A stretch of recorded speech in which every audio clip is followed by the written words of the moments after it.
Yes, hello, hello, hello. We are, you know, treading some new grounds by doing like the direct sequel straight away, indeed. But the direct sequel, yeah, definitely came straight after. Definitely not. I think 22 years later. I think it was the 20th anniversary of like A Link to the Past, where they were like, would you guys want like a sequel to Link to the Past, or do you want a remake of Link to the Past? And kind of fans voted on it and stuff, and that's kind of where this game came from. Um, so yeah, this is just going through like the opening of the game and very different aesthetic as you the start of the sentence. So just yeah, we're playing a direct sequel. You know, it's like 22 years after. So I guess we'll wait until this loops back around, and maybe I can like, because that's quite small on the screen. Maybe I can give like a narration to this cutscene for everyone, because yeah, this is very much like I think like in between, or potentially this is just telling the story of A Link to the Past. I can't quite remember. Like I got this game and completed this game like pretty much 100%. Yeah, it's top-down 2D, similar to Link to the Past, but it's 3D graphically. So it looks a lot like a, you know, modern for 2013 portable game, like in terms of like having 3D graphics and stuff, but it is still in the top-down style of Link to the Past. Which is one of those weird quirks where, like, if you actually take the camera, the way that they achieved it in 3D, making it look completely top-down, is that everything has got, like, a tilt to it. Like, every character model and every model in the entire game is, like, leaning back to make the, like, optical illusion that it all looks correct top-down. It's a really interesting YouTube video, I think by Boundary Break, I think that one was. So yeah, I think that was just retelling the story of A Link to the Past, but as I say, I'll loop it back around and actually give the narration from like the small screen, because hopefully the small screen is pretty inconsequential for the rest of the game, but like during that recap cutscene, it's like this tiny little thing. Yes, thank you, she says is the channel. I always get that confused. It's like I always forget the name of the channel and just remember Boundary Break as the show. But yeah, this is kind of like, as you can maybe tell from like the dark, shadowy Triforce, this is a bit of like it's still very light-hearted in its storytelling and stuff, but it is a little bit darker than A Link to the Past, or maybe trying to be a bit darker than A Link to the Past, maybe. Oh yeah.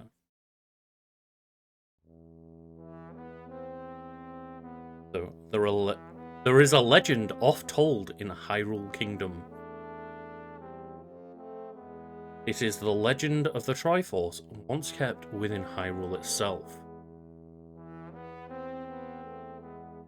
Said to be a gift of the gods, the Triforce could grant a wish of all those who touched it.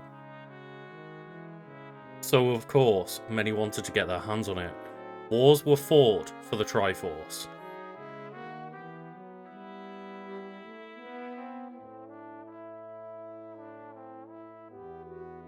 The royal family summoned the 7 sages who sealed the Triforce in the Sacred Realm.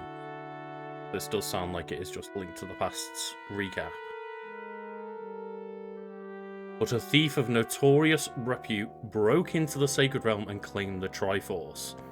Goes Ganon. With its power, he became the Demon King Ganon, who sought to dominate all Hyrule.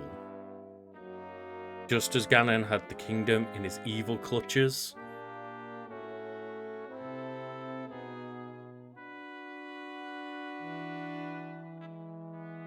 A legendary hero answered the call of Hyrule's princess. And this hero, wielding the Master Sword, took up a quest to challenge Ganon's might. And then we died because we didn't realize we had to get the silver arrows. He joined with the descendants of the Seven Sages to seal the Demon King in darkness.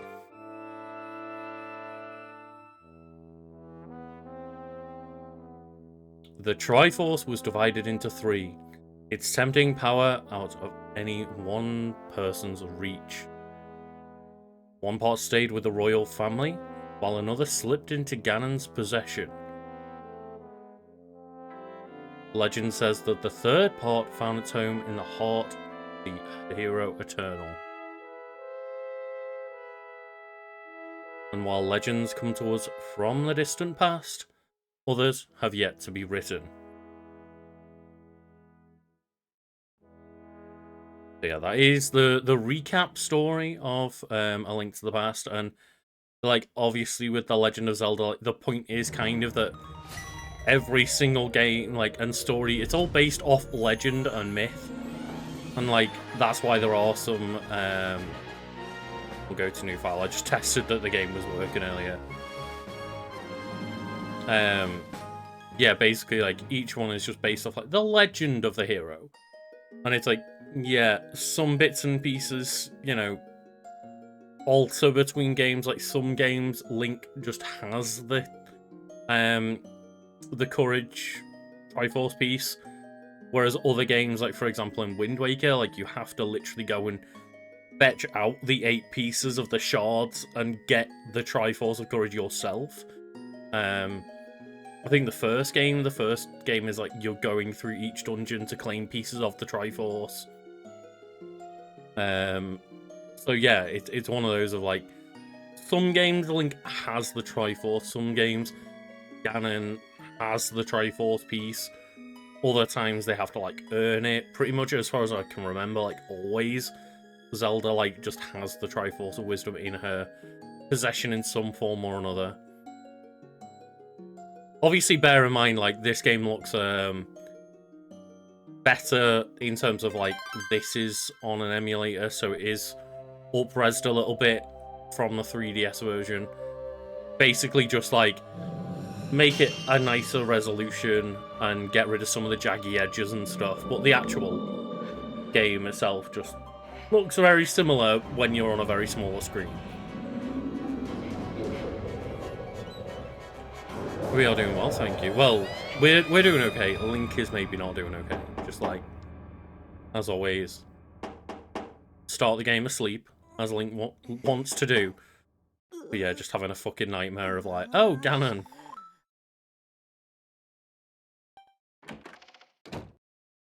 So yeah, as a, you know, I'd rather, I guess, like aptly name the title as far as I can remember.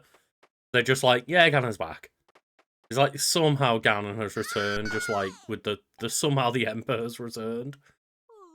Of just like, Ganon's just, you know, he's like, yeah, we sealed him away, and the sages sealed him away with us, and like, he's back.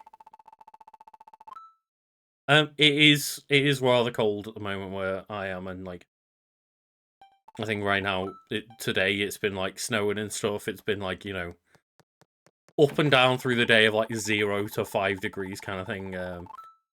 Liverpool's very chilly with like the wind and all that jazz, being on the coast. But yeah, it's one of those of like, I've been in multiple layers and with like slippers and socks and gloves on and everything. So my face has like really heated up just before stream.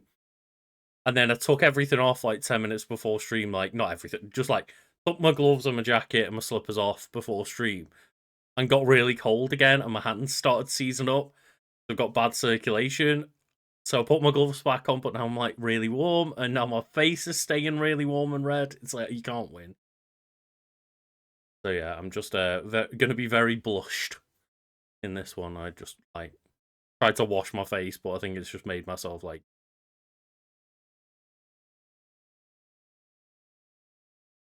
oh, Said you can't be a blacksmith if you don't get up at the crack of dawn. So I'm not being a blacksmith then. Yeah, it's that weird thing with temperature of like the reason that it snows so often in March is like it's actually below freezing is apparently a little too cold for like snow to form easily. It's more when it's like a solid 3-4 degrees apparently. I don't know. I'm not a meteorologist is definitely not the right word. Like weather person. I'm no forecaster, I don't know.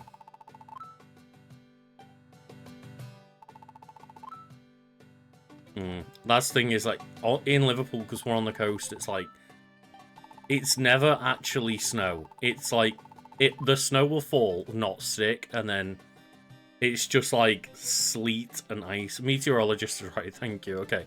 There was a reason that word was in my head then. Okay, yeah.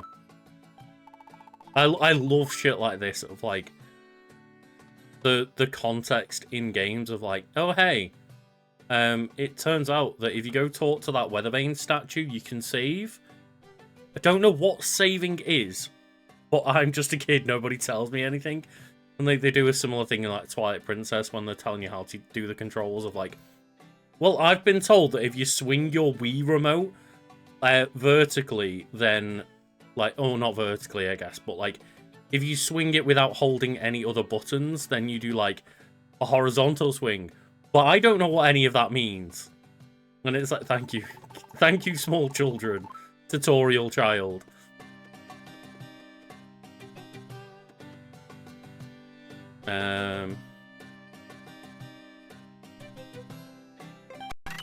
Debating on One Piece or all of Dragon Ball and can't decide which. As in, like, which one to watch?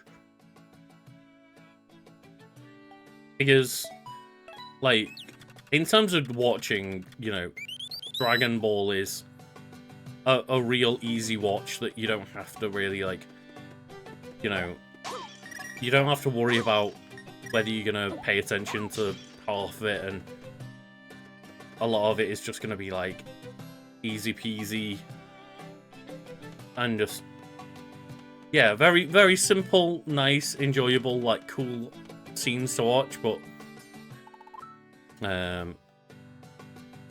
yeah, I think if you want something easy breezy to watch, go Dragon Ball, but if you want, like, something to actually get invested in and committed to, I think One Piece is way stronger at doing that.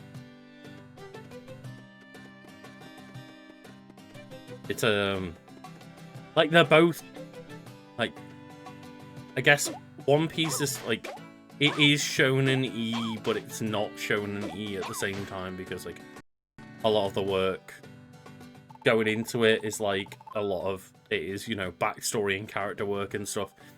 It feels a lot less just, you know, like Dragon Ball, Shonen, and stuff, like, where it's mostly just about, like, getting to the next action piece and the next power-up and stuff. It's not quite that, even though it has that those elements, but yeah, Toriyama, in fact, does the opposite of One Piece, of, like, One Piece will be like, oh, hey, do you remember that thing that I'm going to call back from, like, 700 episodes or whatever? Yeah.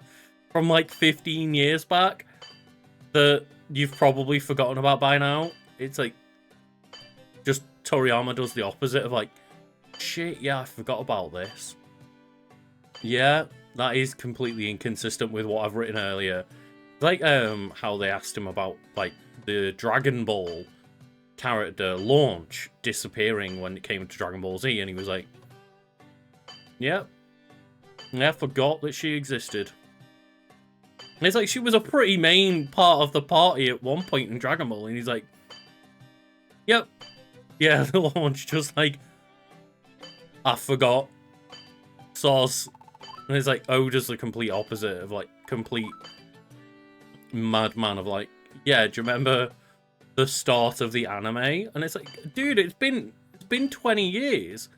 It's like, yeah, but the Alabaster arc's gonna come back up now in episode 1030, and you're like, right, cool.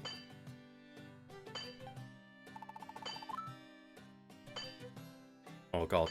Yeah, just the captain being like, well, you're the best blacksmith of all in all of the town, so I wouldn't trust anybody else with any of the... And you can kind of see there with that character, with how big they are, like how leaned back they are, like, to try and create the aesthetic of the game. It's very funny. And this is one reason why I just associate with Link so much, is every single version of Link is just... He's not lazy, he's just sleepy. And he always sleeps in late.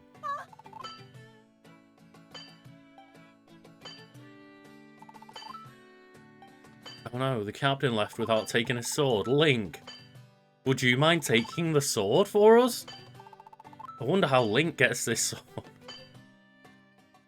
And I will say, I'm very excited to play through this game because it's basically, like, as I mentioned earlier, I played through, like, almost to 100% completion, if not 100% completion, when it came out in 2013, but I've not really revisited the game. And it does a lot of really interesting things to kind of break up the Zelda formula that we'll very quickly, I think, get into. It's like, it's very much a sequel to Link to the Past, but it mixes things up a lot compared to a lot of other 2D games.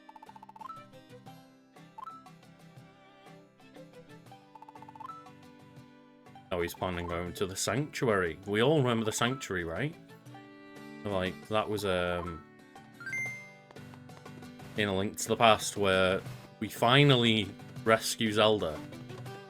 At the beginning of the game, we go into the dungeon and rescue Zelda and everything, and then behind, like, the throne room, there was the secret passageway into the Sanctuary. That's where we get properly set off on an adventure.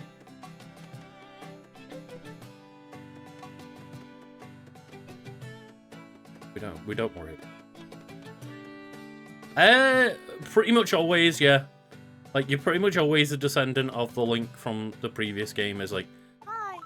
You're always a lineage of the hero in some kind of way.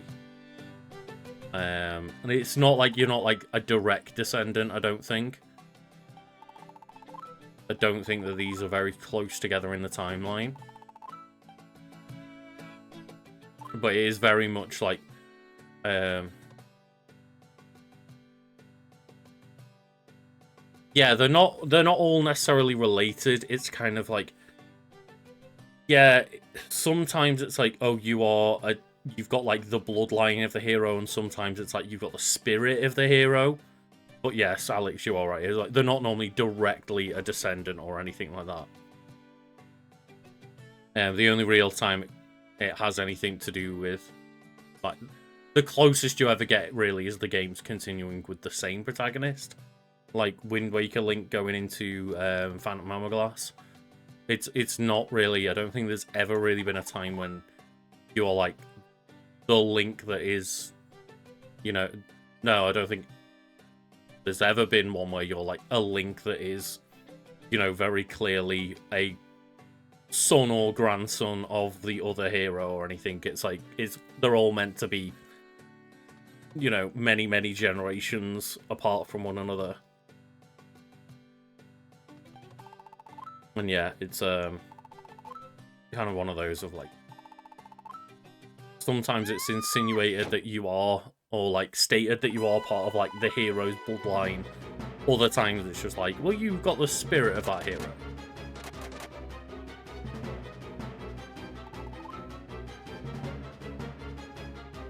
And, you know, as we continue to kind of find out with Zelda games, the Zelda series, is that unless something is the direct sequel, then they don't really give a shit about the story from one game to another.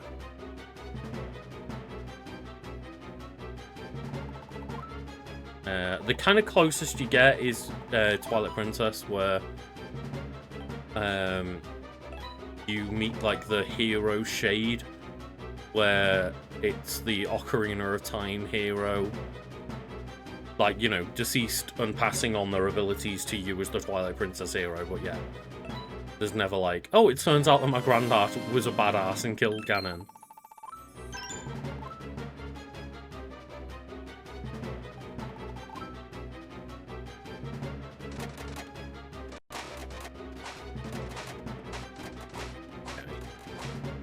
Couple of frame hiccups every now and then, but generally we seem to be running pretty smooth.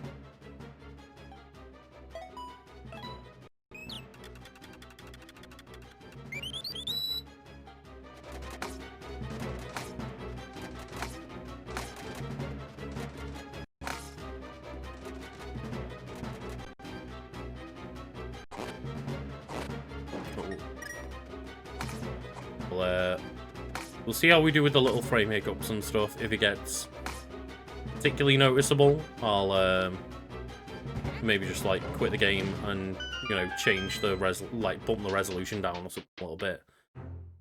Just make sure that the game's running nice and for now it's not too much of a bother.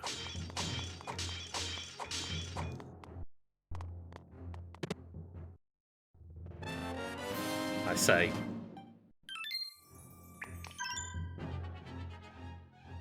Ah.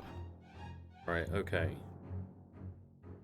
Oh yeah, of course, I'll need physically.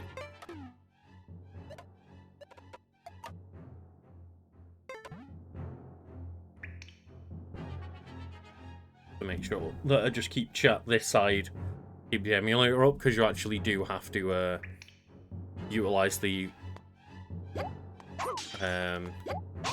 touchscreen quite a bit in this game, I think. It's not like when we're playing Pokemon X where I can just kind of forget about it.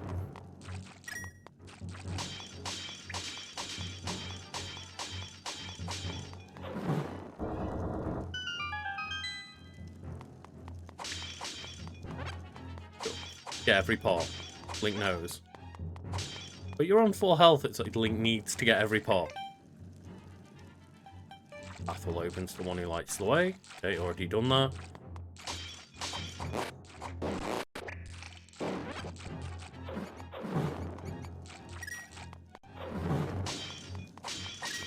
This is the issue when I tested the first, like, 2 minutes of the game. I was like, yeah, that seems like it's running fine. I didn't get into any combat.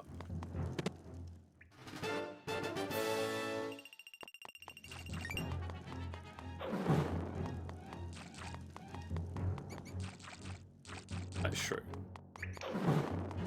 Like, damn it, if you just make sure that you come back every, like, 5 years, we could just start creating, like, you know, actual army battles against each other.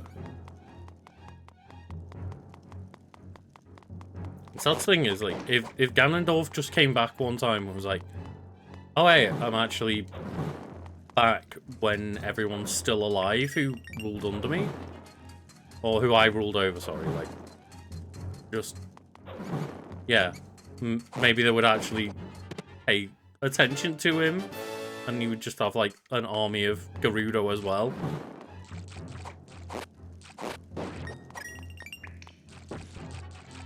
Like, he basically, you know, most games, it's like, he's got to rely on bloody bokoblins to do his bidding. Why don't you just respawn in time the way you've still got your, like, Gerudo army Ganondorf? That sounds way more useful.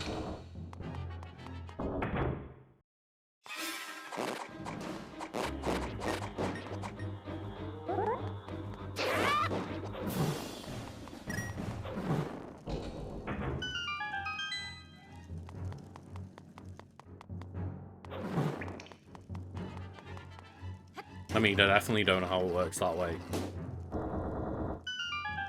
It's like, it's never really explained of, like, what happens to Ganondorf's dead body. The closest we get is, like, Tears of the Kingdom, where it's the same body that he comes back from. Like, it's never really shown that Ganondorf has ever had more than one body. Or Ganon. It's like, it's always just that they're sealed away in some matter of fact, and that that same entity then returns.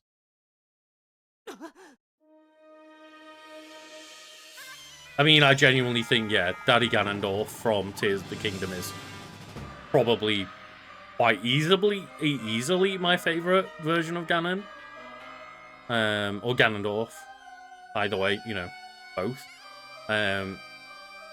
It's like he basically essentially took a lot of the characteristics from a few of the better versions of him, like, you know, took elements from like Ocarina of Time, Wind Waker, and Twilight Princess, and kind of amalgamated them all into A, one that gets a bit more story time, B, one that gets like voice acting, which I guess helps the characterization, and C, just one that gets shit fucking done.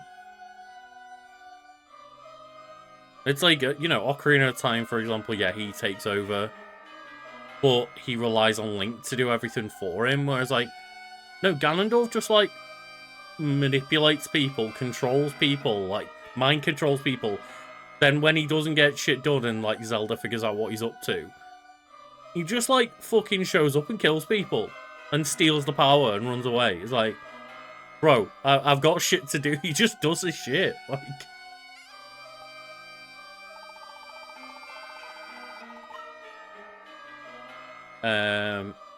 honestly, like, Zelda 1 and 2 are going to be real rough to stream. I've played bits and pieces of them both. But hey ho, that's kind of part of the learning experience, is like, it's not just for me to be able to play the games, it's also for people to be able to, like, actually see what those games are like. And obviously we do have, like, the rewind function and the save states and stuff like that. It's like, there might just be a case of some of Zelda 2 is, let's do some level grinding off screen and things like that. But yeah, it's probably gonna be quite rough. But I want people to, like, experience that alongside me, as, like, you know, okay, let's not just ignore it. Let's actually give it a critical look at and see what's so rough about it. And there are, of course, like, you know, things that I can do to try and help me out, like, similar with using guides for A Link to the Past and stuff, of, like, a lot of that game would have been me wandering around an overworld not knowing what to be able to find for a long time. So, you know, kind of try and use a guide to cut those bits out as much as we can and make it a bit more entertaining to watch. But yeah, I'm aware how tough Zelda 2 specifically is going to be to, like, stream. I don't know if I'm truly prepared for how tough it might be, but I have played, like, a couple of dungeons of it and stuff. Like, I'm semi-experienced in it. And there was a reason I backed the fuck off playing it. The big cheats are available. So yeah, this is Yuga, who is Ganon's, like, underling, and his power is to be able to just be like, fuck you, you're a pagan now.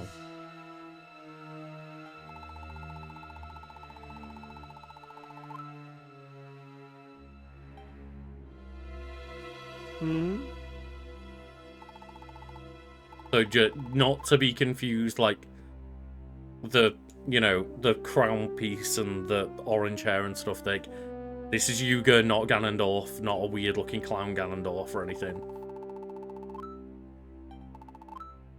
Run, child!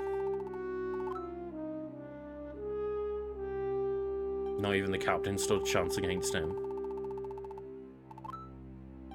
Wriggle, wriggle, little worm.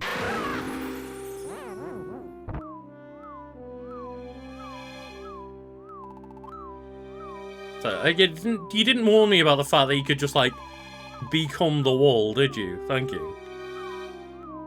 Like, I am the portrait of perfection.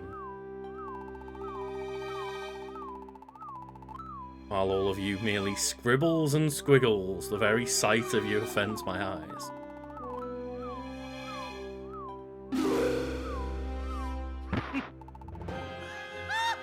Like, fair play to him, just owns Link's second one.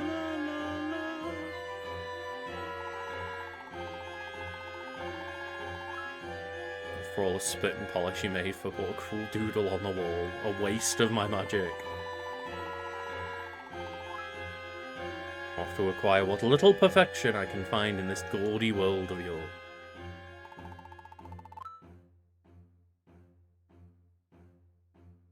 Yes, like, I don't like the art style particularly in this game. I think the actual, like, the 2D painting on the wall aesthetic looks pretty cool. Other than that, I'd have much rather it been, you know, elements of 2D sprites and stuff like that, which, for this game, I understand why they can't do that. But yeah, it's pretty, like, not great looking character models and stuff. Which are obviously up-res right now, so they look even better than they actually do normally, but... Now this is, you know, obviously this is minor. Like, it's just mainly, like, a bit of upscaling and stuff. It's a bit of anti-aliasing. It's not like it's a full, like, remastered mod version or anything like that. Ravio is just like, I'm a traveling merchant. I found you alone in the sanctuary, passed out alone.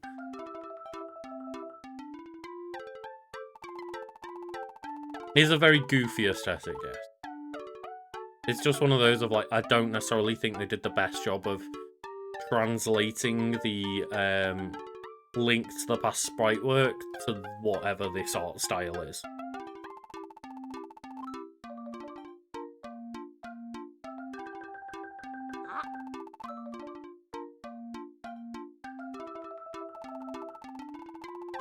Link's got it going on in this world. Like, I'm in my 30s and worried, you know, we're never going to be able to get a house, and Link's just here as a child with a house of his own.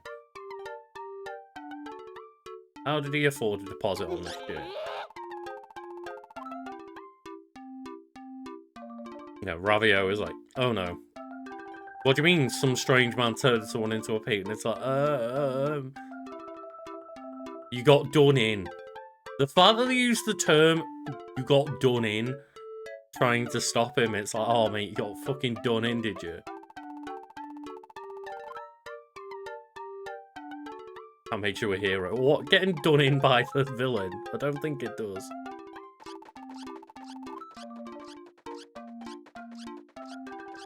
Gotta report this shit to the castle.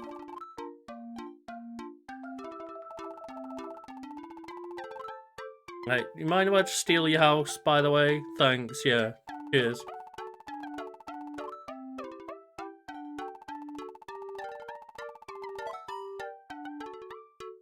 See what happens if we just say no way.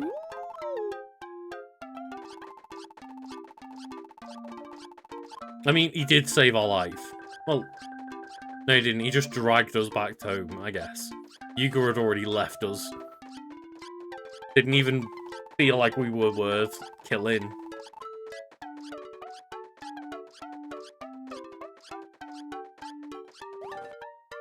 Like, please, you don't know what it's like trying to just get some shut-eye while there's monsters outside. Is that alright? Okay.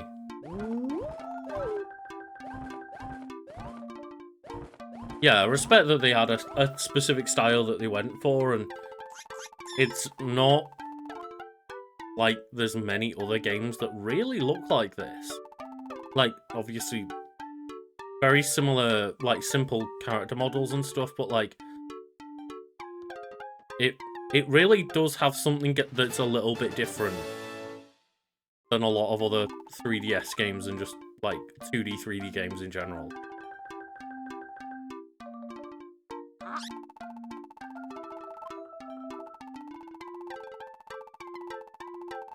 God, no. Musty leather. I don't want your mouldy old bracelet.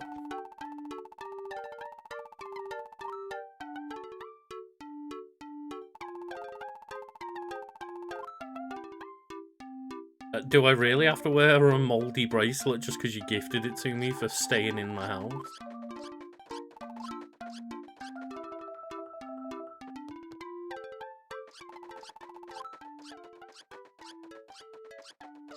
Mr. Hero. Like, can't even call me by my name.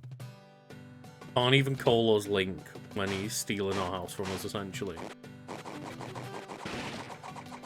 So yeah, we do have like Turbo Link back. We're just like, yeah, mash it. Oh, that's awesome. Great improvement of it. But I hear that like you're still making progress and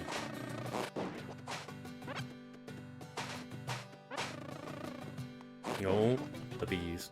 Bees are back. Right.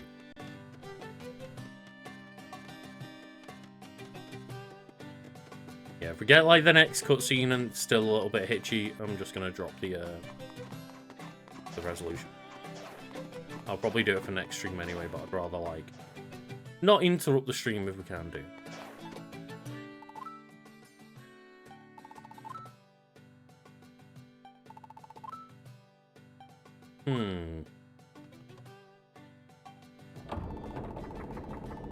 Oh, okay. I was like, yeah, you could be making up a load of shit to just try and get into the castle. But Imper's here. Imper, of course, is just one of the other characters that, like, I think is, like, Imper's in, like, as many games as Zelda as Ganon is. Of course, yeah. Yeah, it's always one. Yeah, trying to just, improve back to as much as you can, but didn't always, like, you know, tell us a bit of a difference, but it's nice to know that like, there's still improvements being made.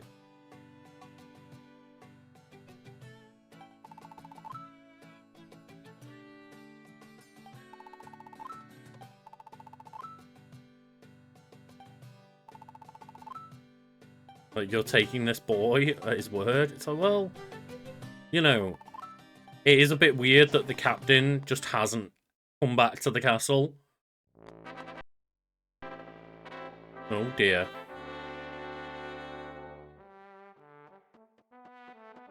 Oh yes, here's the story from the cutscene at the beginning.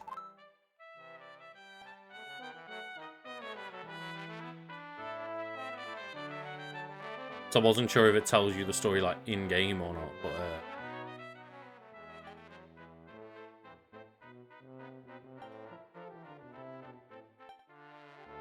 yeah, it basically just that opening cutscene that we saw all the way down to like defeating Ganon. It's like the recap for us all in like the little gallery at the front. It's a pretty badass gallery to walk into. Just see it straight in front of the castle. It's like, oh, remember that time where we fucking murked Ganon together?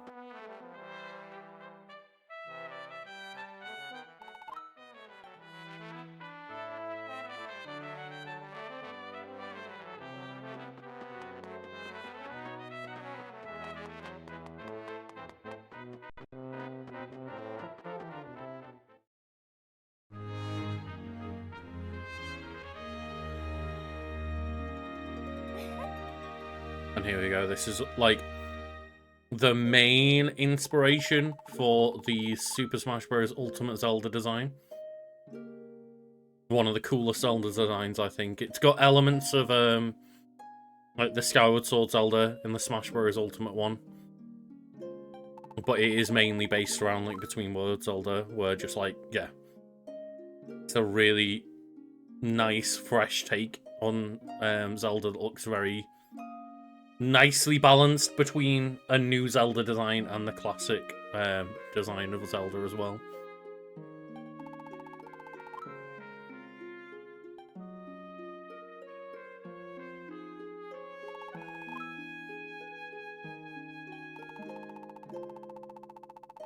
There we go. Here's another similar to Ocarina of Time. Is like, I don't know who you are, but I have seen like a small weird green child in my dreams. It's like in Ocarina of Time. It's like, oh, but I do keep dreaming like a fairy boy from the forest.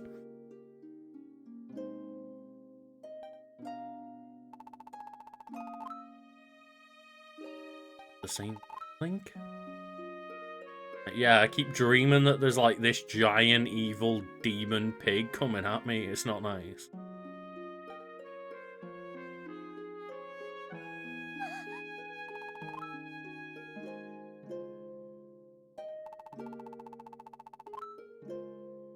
Yeah, no shit. Like, your royal enforcers are being turned into paintings. It's not good.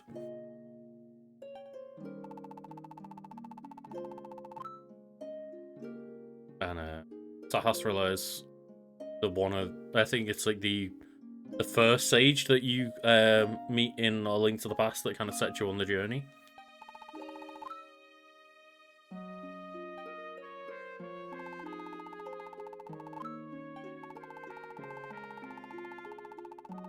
The Elder should be at home in Kakariko, and I presume it's like, it's not the same Sahasrara, but like, it just so happens to be another elder man with the same name that knows all the history and knowledge of Hyrule. Rather special charm.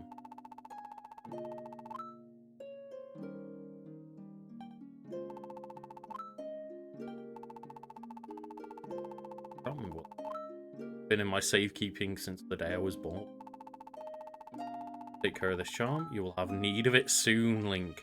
Like, what the fuck do you know, Zelda? What are you predicting that's gonna happen to me? Of course. Coral's charm.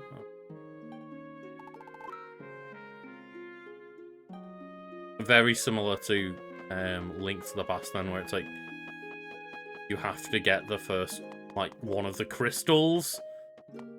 I think it's like the forest, specifically like you get it from the forest, if we're right, or something. Or like the forest dungeon or something like that. Before Sahasrara will like talk to you.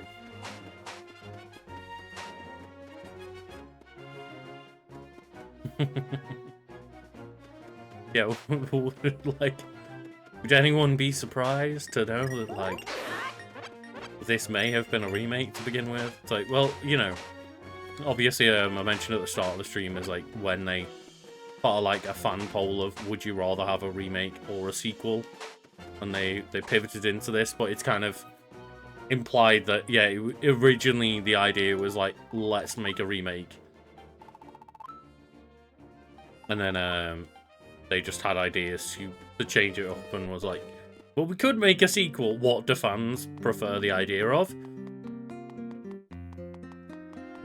And I think nowadays people would just be like, give us a remake of every 2D game that looks like Link Awakening. Just put them every 2D game in the Link's Awakening engine and remake them all, please. Okay, thank you. Like, it's bizarre that we haven't had one more of those.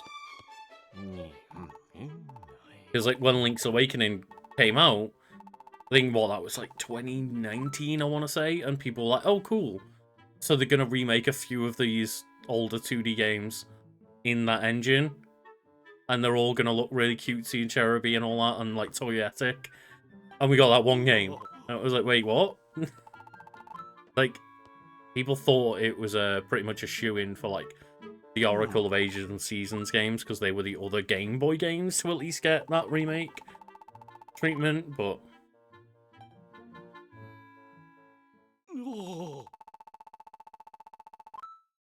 Oh, sorry. Is it the same Great Deku Tree? No. There are multiple different Deku Trees throughout the series. It's like, even in Ocarina of Time, the childhood Great Deku Tree that you have is like a different one than in the future. You go into the future and it's like, oh yeah, the you know, we watched the Great Deku Tree die, and then there's a sapling in its place, becoming the next one. And then in Wind Waker, they're in, like, Forest Haven, which is either a different place or a flooded Hyrule from, you know, much further in the future. And a flooded, like, Kokiri Forest, but it looks nothing like Kokiri Forest. So it's implied that, like, Forest Haven is a new location where they grew, like, a new Deku Tree. You don't like the art style of the Link's Awakening one? Like, the game technically ran a bit chuggily every now and then. Like, it chugged a lot on... Also, yes, chuggily is a word, definitely. Definitely. It chugged a lot between, like, the transitions on screens a lot of the time and stuff, but, like, generally ran okay for the most part. But I thought the actual art style was incredible.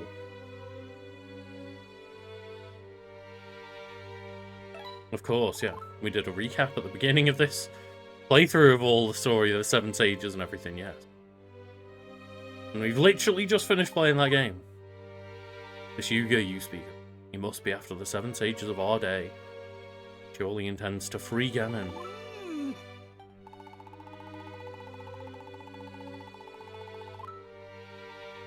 So he sent his pupil Osfala to investigate.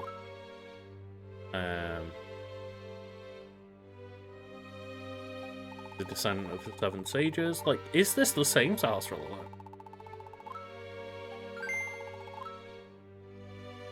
That's it, the Eastern Palace.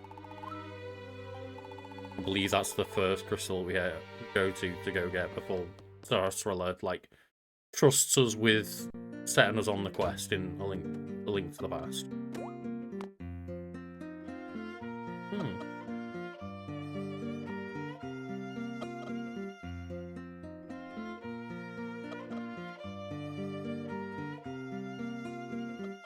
The trees are very long-living.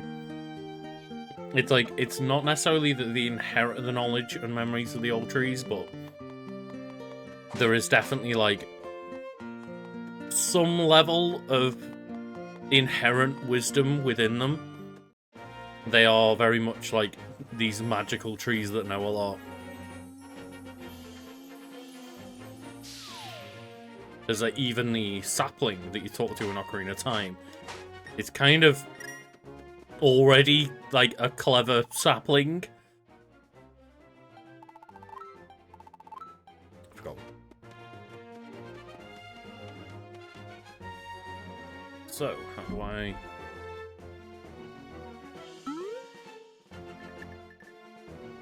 God, I literally have to deal with like the map on the bottom screen and that's it. Okay. It's fine when you're actually like on a little DS that you can push right to your face. Yeah, I thought so. We have to go above the castle.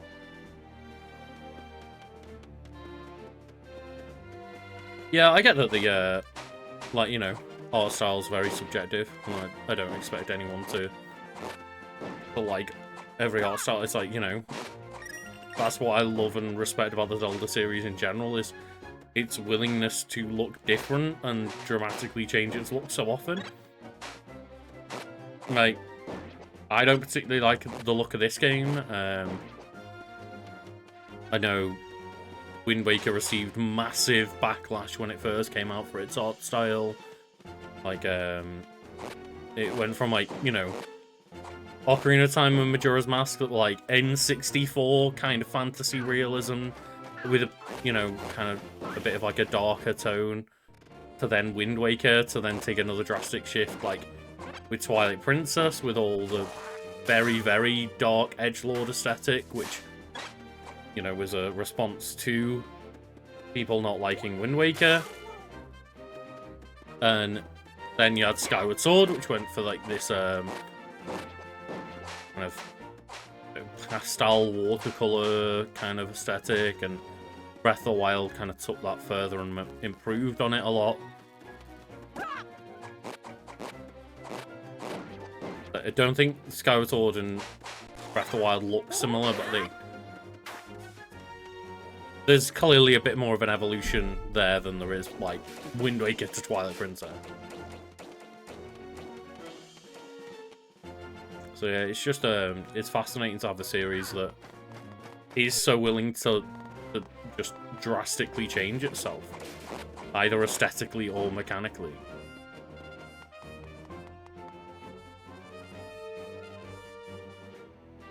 Well, I wonder what we need here. Is it a bow by any chance? The bow symbol just right there. You adventuring type? Then I have got the items for you. Visit me south of the castle, Ravio.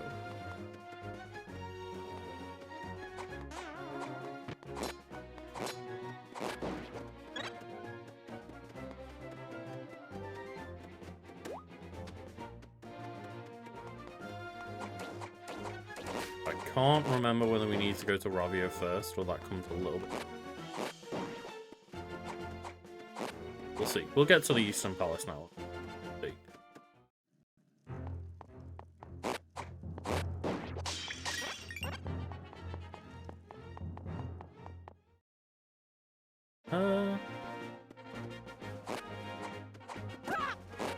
Yes, weird seeing an actual loading icon appear in a Zelda game, actually. Those load screens are probably a bit longer on the 3DS itself. This means we cannot get in then.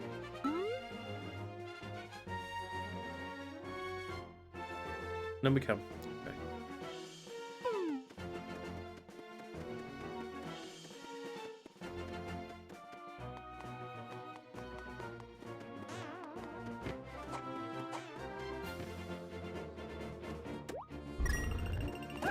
Oh shit.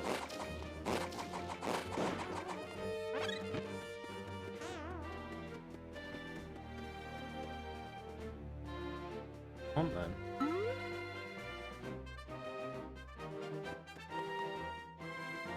Nope. We can't get in at the minute. So what was blocking on the way down here? That stone that we can't lift up. So yeah, presumably this is the point where we need to go back to visit Ravio.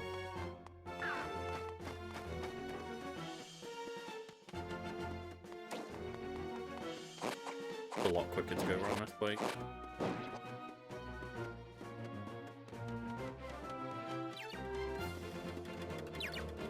Oh, hello.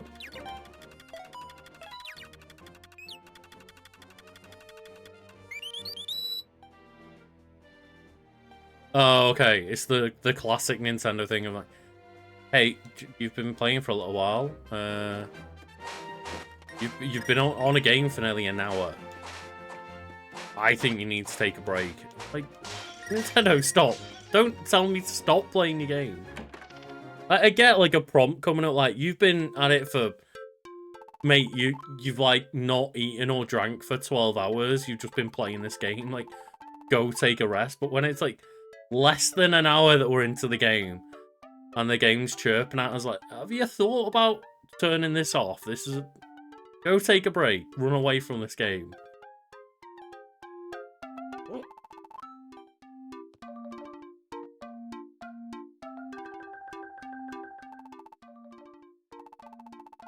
Yeah, like, not even one full hour. Like, we've been playing for about 50 minutes.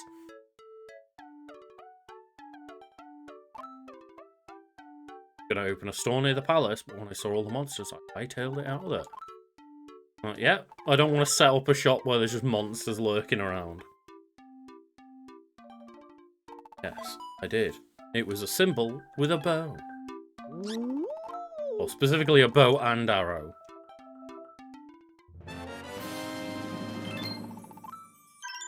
Normally I charge you a rental fee, but I'll lend it to you for free this time anyway. Well, this time anyway. Like, we're taking it back if anything happens to you out there. So this is the game kind of beginning to tutorialize you on its unique gimmick. Yeah, so when you use Ravio items, the energy gauge depletes and recharges over time. And then if you specifically can't use Ravio items until it replenishes, so rented items, just like the bow and arrow that we got. So that is a rental item at the moment, and we will equip it.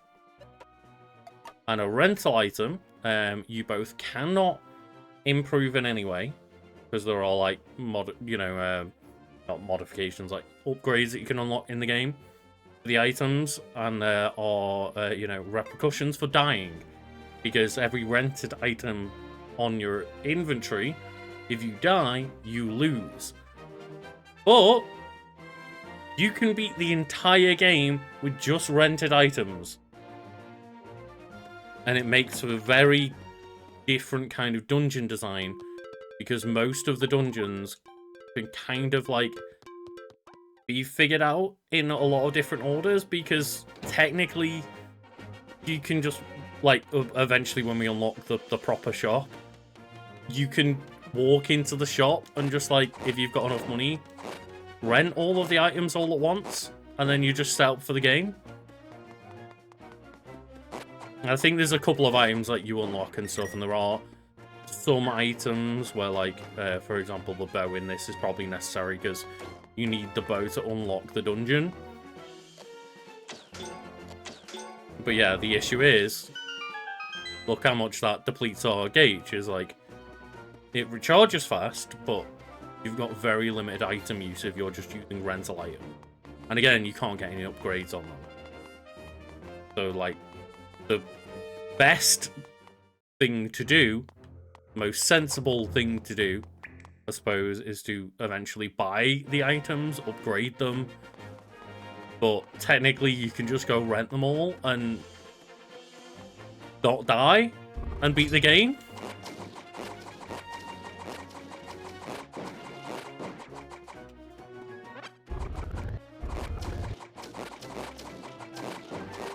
Yeah, so it's a really cool way to, like, handle items. It's a very unique system that they've never done in any other Zelda game. Bomb ball wall there, but we've got bombs. So yeah, it's really fun of, like, well, fuck it. You want to just, like, unlock everything from the get-go? Or not from the exact get-go, but from early on in the game. And just hope that you don't die? Or do you want to save up and buy each item one by one?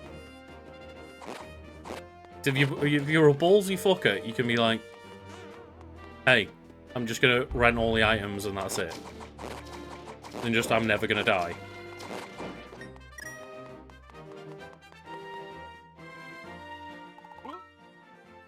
What are you doing here at the Eastern Palace? It's like, bitch, your mentor sent us along to come and help you, to rescue you.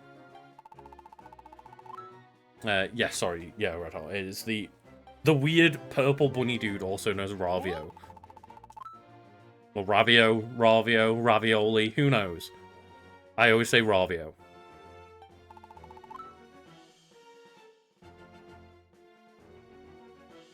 I guess maybe it should have been Ravio, because, like, rabbit, Ravio, like, the quicker sound, but...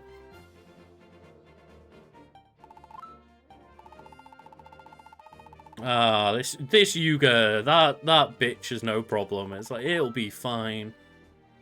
I am a descendant of the original 7 sages. What has he got to worry about?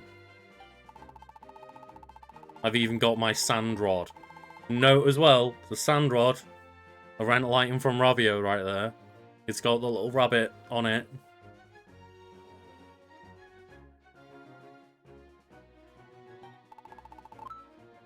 Oh god.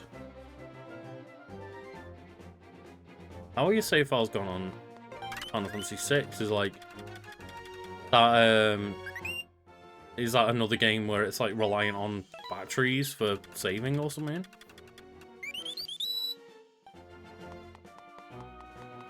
It's one of those if I want to play through at least 4, 5, and 6. But the actual cost of the games is like on the Pixel remaster, it's like I think like what, like 20 quid a pop, which when I've got a lot of like modern games that I want to play from last year, it's like it's quite a lot to pay for. Like, I would have liked to go ahead and get a physical copy, but the physical copies just, there was such a limited run that they seemingly go for a ridiculous price, or at least did at the time when they released. Right, yeah. What's what you playing on if it's on a flash card? Is it like an SNES copy?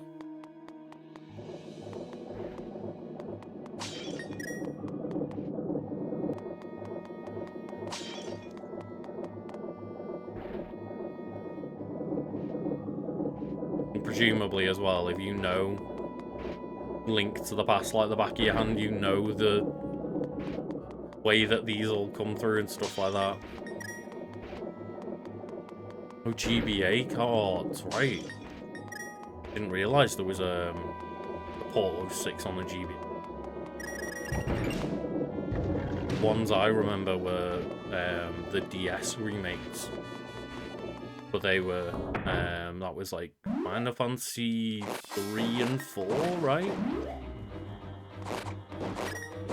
And people were not fond of those remakes, I believe.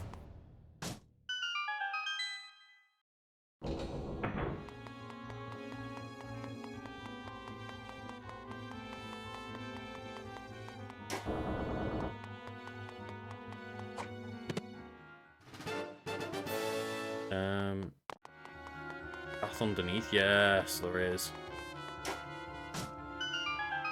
I could see that one tile on the floor protruding out. I was like, how do we get there? That makes sense, yeah, because the DS versions were like actual new versions of the games, whereas, yeah, it makes sense. Just bought the SNES versions for Game Boy Advance. Game Boy Advance can pretty successfully do like, you know, new versions that are very similar to SNES. Like there are some kind of upsides and downsides to both consoles, but they can, like, the GBA can do a good rough facsimile of SNES games.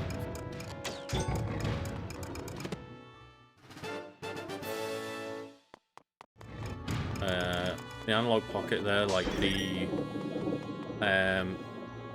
handhelds that you can get where they like are basically better, you know, Game Boys and stuff, where they'll take old cartridges and play your old cartridges, but it's on like modern hardware.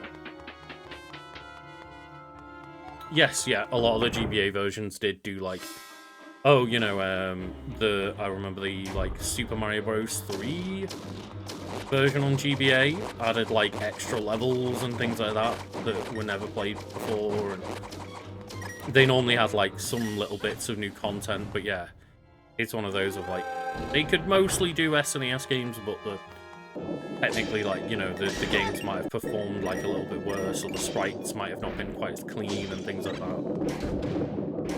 Like, stuff that most players would never really particularly notice or care about, but there are like slight differences.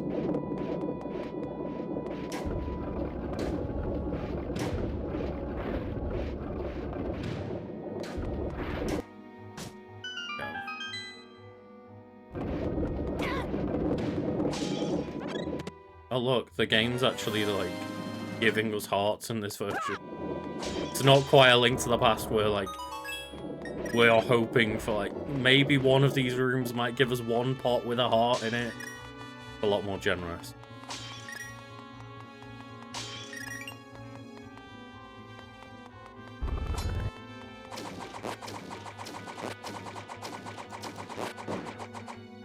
Yeah, Dragon's Dogma is one of those games where the fans of Dragon's Dogma really love it.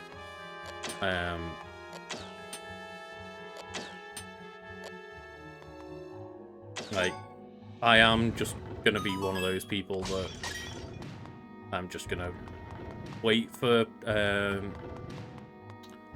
Dragon's Dogma 2 to come out and just play that from the start, and just, you know, I don't really need to play Dragon's Dogma 1 because it sounds like, I mean, they've said Dragon's Dogma 2 will just recap anything that you need to know from number 1, and then, like, I think a lot of what they're doing in 2 is kind of what they wish they could have done in 1, mechanically and stuff. So yeah, like, it's one of those games of, like, I was probably never going to get round to playing Dragon's Dogma 1, but I'm glad that they're getting a sequel now. People really seem to like Dragon's Dogma and say that it's a really fantastic game. They did a lot of interesting stuff with, like, the pawn, P-A-W-N, like, chess pawns. The pawn system in that game of, like, the create characters for your party to help you, but they can go out and do jobs in other people's worlds and stuff. Sounds really cool.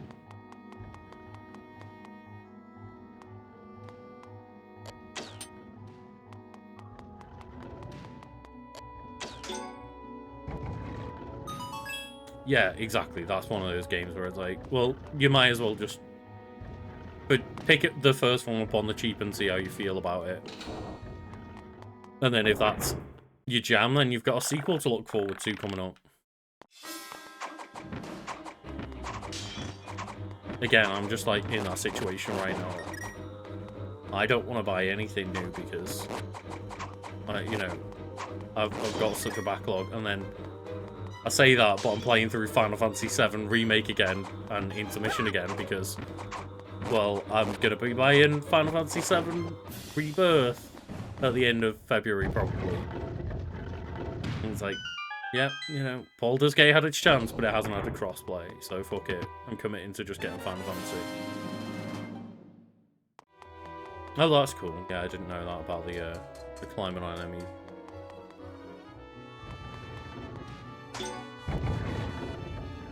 Really not many games even to this day that let you do that kind of thing, which would be nice if more did.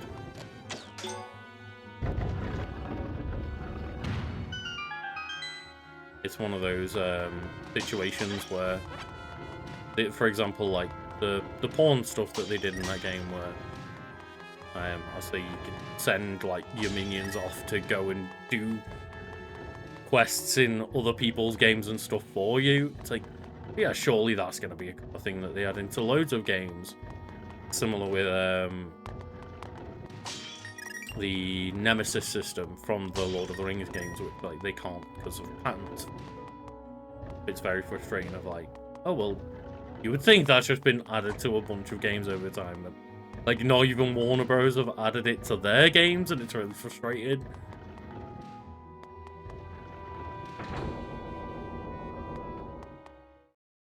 Yeah, there's a bunch of it really interesting stuff in there. Oh man. Look at him straight away, just after all that fucking shit talking about, I'm one of the descendants, like, you know. But yeah, I'm really excited by the idea that they had so many cool ideas in Dragon's Dogma 1 and they're getting a chance to give it all a go on like brand new consoles and stuff.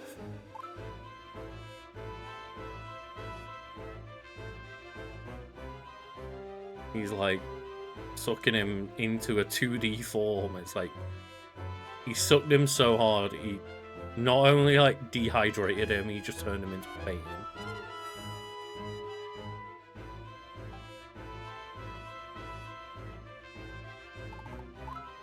It's pretty terrifying power. It's like one of the probably strongest and most underutilized power in like one of the later One Piece arcs. That I won't go too spoilery. It's just like someone can trap people inside of books,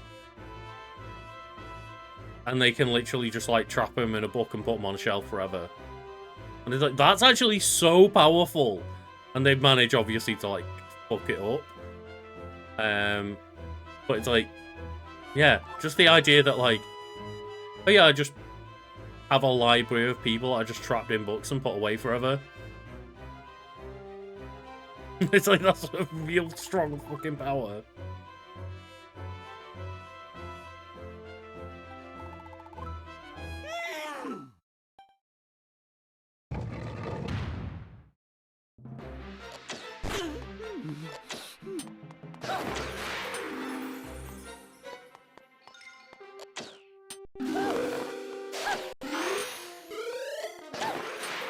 Oh god.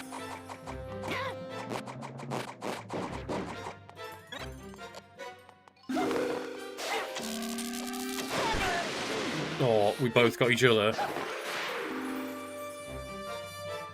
That's one thing, is when you start aiming your arrow, you can't change the direction that it's going.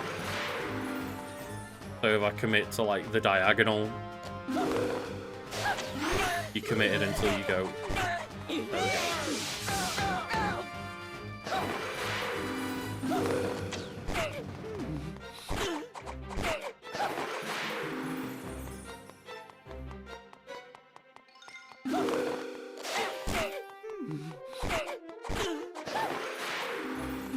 What you got, you? Oh my god! Ugh.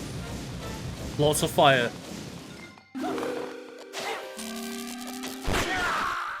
There we go.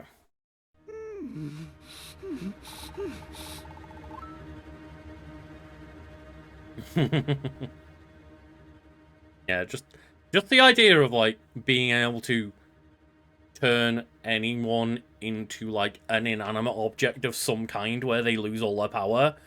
It's like those kind of powers are just so fucking strong. Like, what do you actually do if someone has the ability to just fuck it, turn you into a painting? Like, he's literally just powerless now. He's dead. Link is dead. He's a painting. He's an inanimate painting. What the fuck do you do? It's like that's the kind of power where you get hit by that move once and you've lost the fight.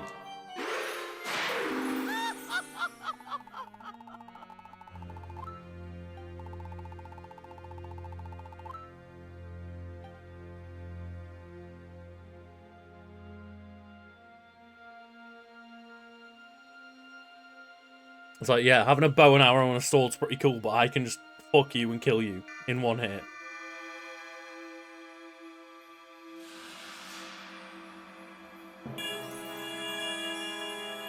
Oh, that sweaty little armband that Ravio gave us earlier.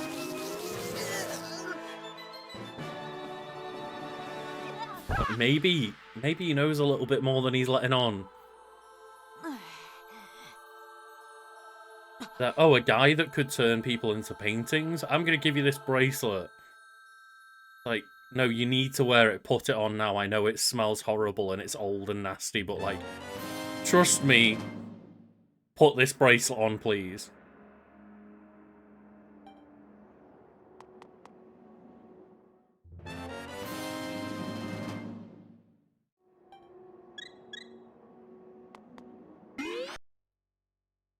Oh.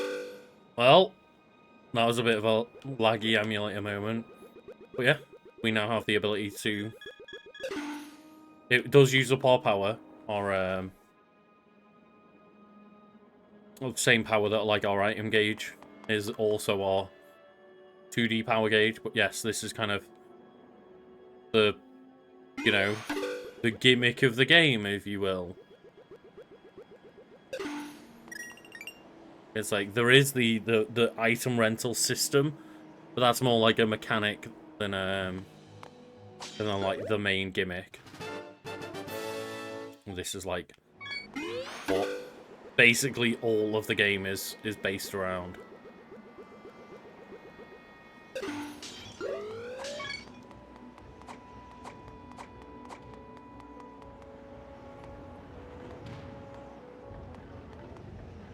Oh, shit. Okay. We couldn't... There wasn't a secret underneath there.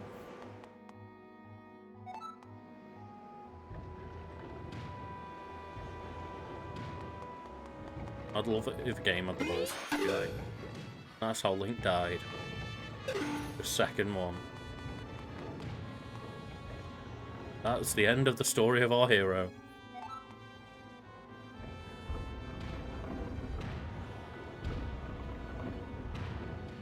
Oh, shit. That was some shadow. Sorry to hear that. Hopefully something else like manages to come up soon that you can take advantage of. It's always one of those things of like... I know it always sounds corny, but like... I can't help but always think the way that my life has gone. That, like, you know, not shit happens for a reason, but, like, you know, the good things find a way to come to you, kind of more mentality, I guess, of, like, for me, I think, like, maybe the lowest point in terms of, like, just feeling bad about myself and my abilities as a person was not being able to complete university, and kind of eventually... The two positives that I take from that wouldn't have happened if, or likely would never have happened if I did complete uni, is that I probably never would have met Jenna, and I probably never would have worked with Carl. And those are the two, like, you know, main thrusts of, like, my life is, like, you know, a partner, and my current career is, like, it's worked out better than I could have ever foreseen it, having been, like, you know, all that time ago, is like, eventually it's probably worked out for the best that I didn't go and finish my degree, because, yeah, those things would have never happened otherwise. But it's one of those things of, like, it's hard to, like, hear that of me just being like, well, you know, for me it worked out in the end. It's like, I get that, you know, that doesn't always sound like encouragement, but the way that I've managed to kind of, I guess, cope with things over the years is, like, take that as a sign of, like, well, maybe me completing uni wasn't the thing that was meant to be. As much as I don't believe in, like, you know, fate or anything like that, I think there's kind of a midpoint for me, maybe, where it's like elements of that, but also, you know, free will and, you know, you making your own decisions and choices in life is definitely a thing. But yeah, it's just the way that I try to take a positive outlook on things that have happened to me in the past.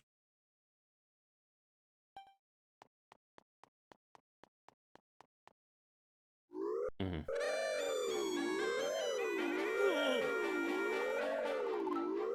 Yeah, that's fair enough. And, like, yeah, maybe it's one of those of, like,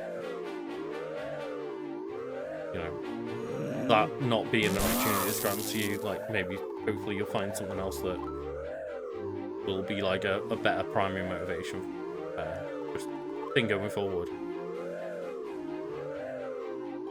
It's kind of in my head, like, the way things are, you know, just generally, like,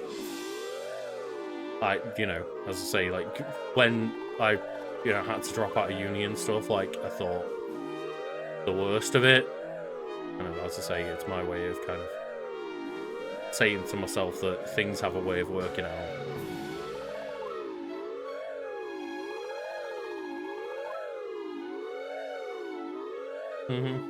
And it's always one of those as well, like the way that Carl and I in the past, and when people have, like, talked about, you know, asking us on the channel, like Fat Fiend channel, like, well, how do I get a successful channel? It's like, not necessarily that it's all luck based, but there is a massive element of luck in that, and that you need to put yourself in a position to take advantage when luck goes your way.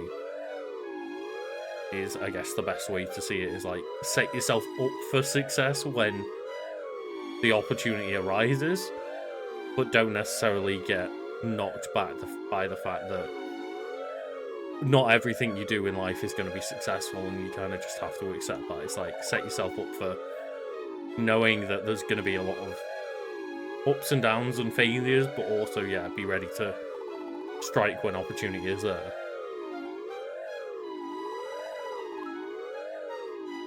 Because, like, that's the thing, is, like, you know, talking to Carl about, like, how things went with Fat Fiend, is like, yeah, we do, you know, they were a year in and got very lucky with, like, one video just going semi-viral without much warning, but at the same time, they'd already, like, you know, been in a routine. They had, like, some videos already ready to go live afterwards. They'd had things set up in the right way for when things did go well. They were already heading in the right direction. And that's kind of, like, something, I guess, that we're trying to now emulate with Wiki Weekends, is, like, set ourselves up for if a video does well and things take off, that we've already got that format and that background and stuff to be able to take advantage of it.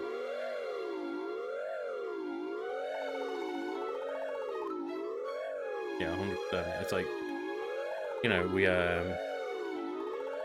we kind of had an element of that a little bit. It was definitely not the same level of success, but we had, like, a video do that Super Size Me video, got, like, 30-something thousand views so far, which for a channel with, like, 18,000 subs is very good. Like, we hit nearly double our sub count on the views for that video. And it's like, but yeah, we'd already recorded more things, and it's just like, yeah, the train just keeps on rolling, and we stick to the plan. Just hope that, you know, more things pick up like that.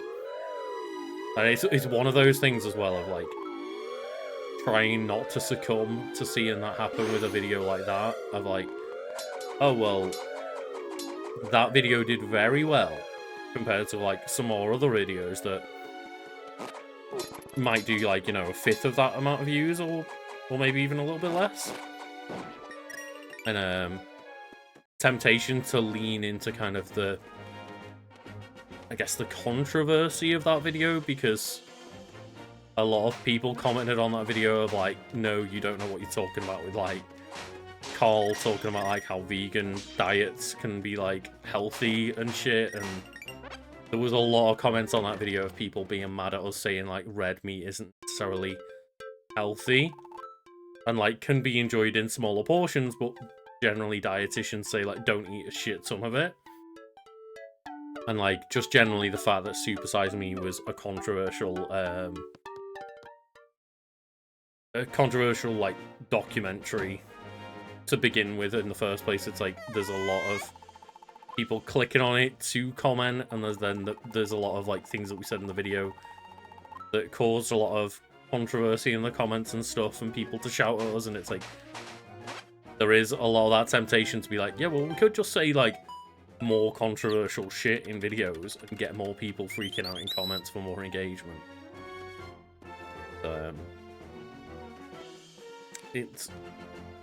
It's not particularly the kind of conversations I always want happening on the channel.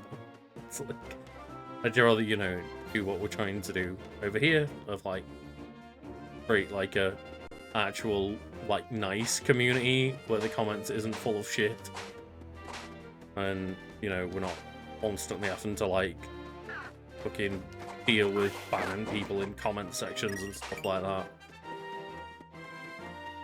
Not all about that, you know, drama YouTuber life of like just making controversial videos for the sake of it. But I don't mind if our opinions cause controversy and people like want to comment about it, but I don't want to like, you know, manufacture that.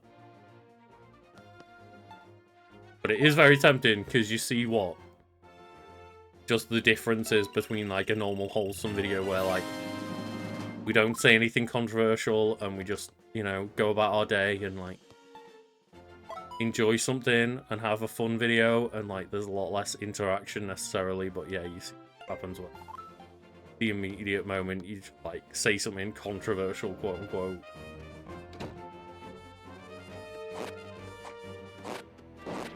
Now that's the thing is like I'm not afraid to talk about controversial topics. Like there's a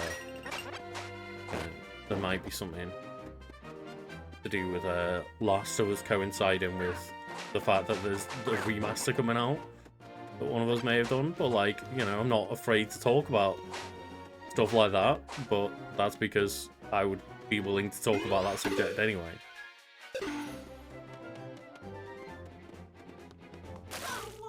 But yeah, I know just from fucking Twitter alone of me being like, hey everyone, maybe, on reflection, maybe Joel's just a guy and he's not a hero. And just people coming out there like, fuck you, Joel. Joel is a hero.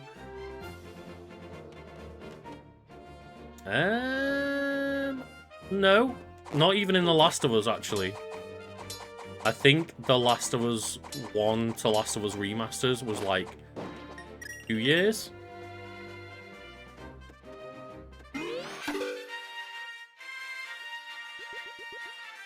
Something I hadn't really noticed very much, but that is true. It does change quite noticeably when you go into a war. Something that I've not really, never really, like, I do to start with, but generally when I'm playing handheld games, I'll more than likely be playing them in an environment where I'm listening to something else, so I don't listen to the music much. And normally I do like a thing where you know, even with a handheld game, I normally do like my first play session, kind of properly focusing on it, having the audio on, etc, etc. But a lot of the time I might be like on a train listening to some music or a podcast, or like playing on, you know, my Switch on my sofa while I've got something on the TV.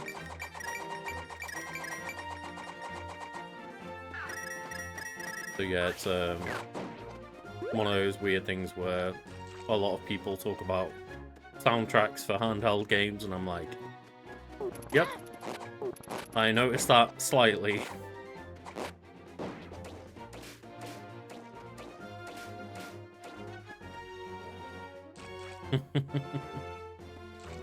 That's the thing, is like, it's such a weird thing to state of like, we got shit in comments on either a Wiki Weekends or a Fat Theme video as well for like mentioning that like, oh, maybe Rick from The Walking Dead isn't actually like a good hero as well. Like, he's not a hero character, he's just doing what he needs to do to keep his group of humans alive, but that involves him doing things that make him a fucking monster, including just blindly murdering people in their sleep.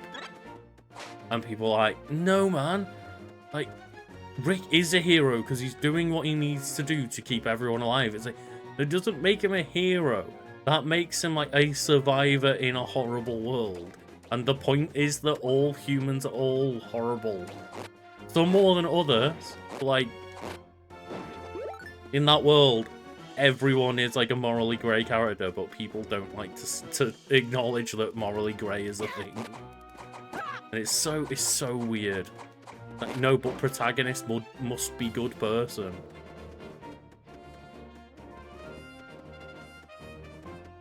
Like, I've been I'm nearly completely finished with it as well, with Better Call Saul, and it's like, imagine sitting there and saying like, oh well, Saul Goodman is a good man because he's the protagonist. It's like, no, the point of the show, like, you know, again, it couldn't be more blatantly obvious that Bryan Cranston, Walter White in Breaking Bad, is not a good guy. But then there's like this weird contingency of people that are like screaming at Skylar and like, you know, wanting the actress to like, you know, sending the actress death threats because like, oh, she's fucking around with Walter White's plans and stuff. And it's like, he's a bad person. Like, he is a horrible man. She is getting her life ruined. Like, he tore apart their family, and then everyone's like, oh, but woman is bad because she's against the protagonist. It's like, oh my god. It's just infuriating to see people, like, miss the point so hard.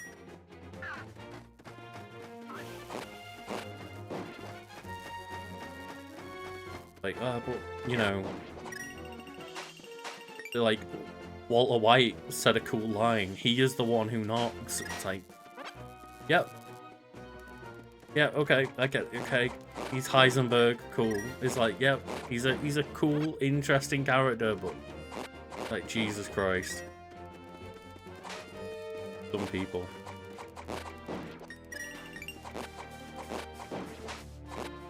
But, you know, we're playing like fucking Legend of Zelda, where it's like, no, this person is literally a legendary hero. Like, there is no moral ambiguity. Like, Link is a fucking hero. We cannot question that. But then, yeah, just like, Walter White is not the hero of courage. It's like, he's not trying to, like, fucking save the world from Ganon taking over with demons. Like, he's trying to be a egotistical, selfish prick and earn a shit ton of money by killing people.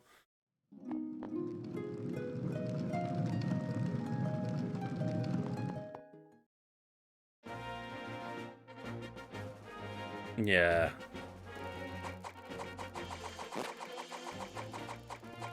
And, like, it's the worst kind of, like, way, like, all the, you know, TikToks and shit I see where it's like, tell me your hot take about anime at, like, conventions and stuff, and they're like, you know, oh, One Piece is shit, or Dragon Ball Z was never very good, and it's like, do you even think about what you're saying? Like, have you examined any of those thoughts, or are you just trying to, like, be the person with the hottest of hot takes?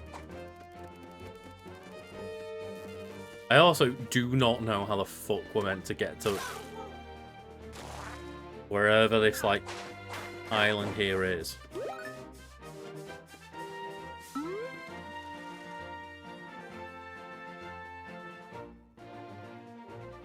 Like, maybe we just can't go here yet?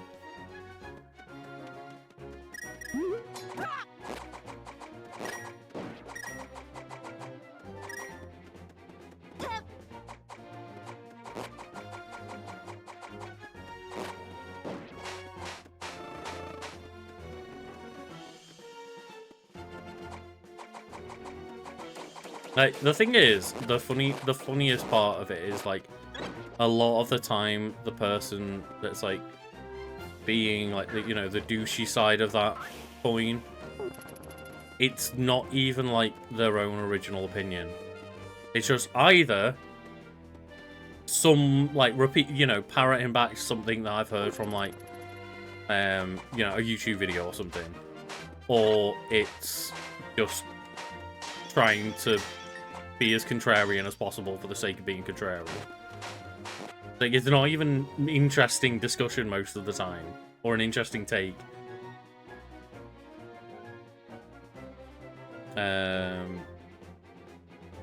Yeah, that's the thing with, like, I'm not an expert on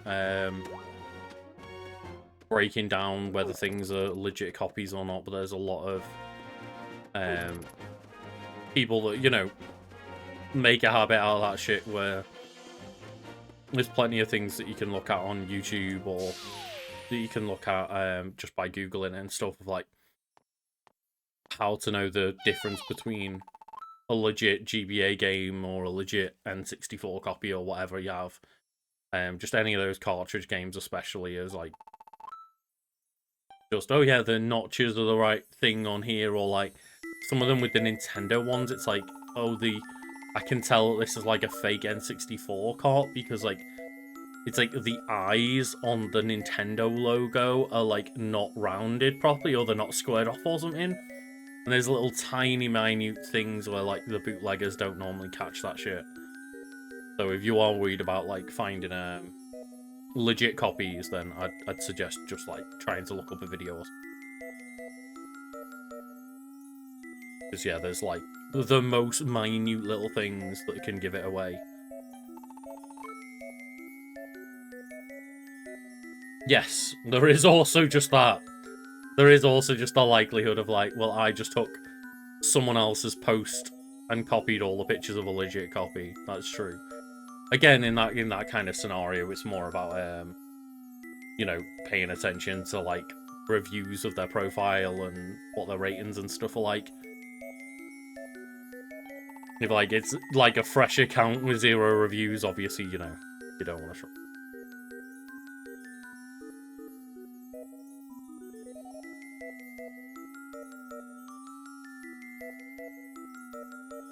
Good shout, Shadow.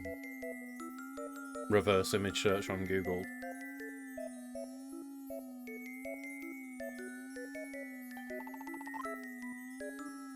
I had my fortune told this morning. I was told I'd soon be visited by a disaster.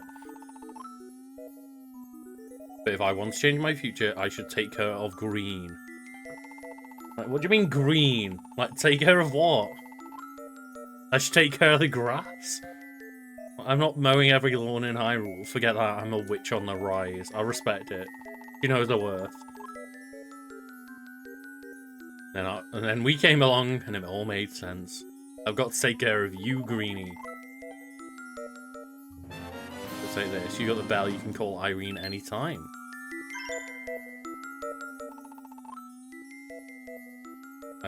Been seeing those weather vanes all over the place. Just ring that bell and I'll fly to any ones that you found. Jesus, the difference between, like, the fast travel and the shit that we had to go through to, like, hunt down the fast travel in Link to the Past, and, like, obviously, you know, gaming 20 years later where, like, you got past the tutorial dungeon and ran around for a little bit, here's the fast travel. We're just going to fly to you and tell you, here's the fast travel bell.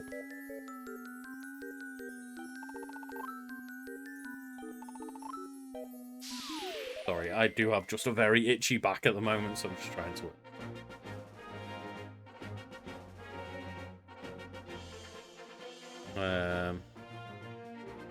I mean, I personally think that eBay is a really good place still to get things, especially when you're not sure about the product or about the seller, because the eBay has a shit ton of, like, protections in place for buyers and sellers. They are generally very good at, like, resolving issues for you and having those protections in place. I'm not sure about Etsy, but I have had many friends have, like... I've personally used eBay dozens, maybe close to 100, if not more times, and never had an issue. So to clarify what I'm saying, by, you know, beginning with that, I've never fucking had an issue on eBay after at least dozens and dozens of transactions. But when I have had friends who are, like, serial eBayers that have had things go wrong, eBay's always been there to, like, be a middleman and like, make sure that you're protected. Of, like, if someone didn't send something, then they'll make sure you get refunded, and they'll try and, like, it's like one of those things of, like, they'll refund you immediately and then they'll chase the seller for, like, the item or the payment or something like that.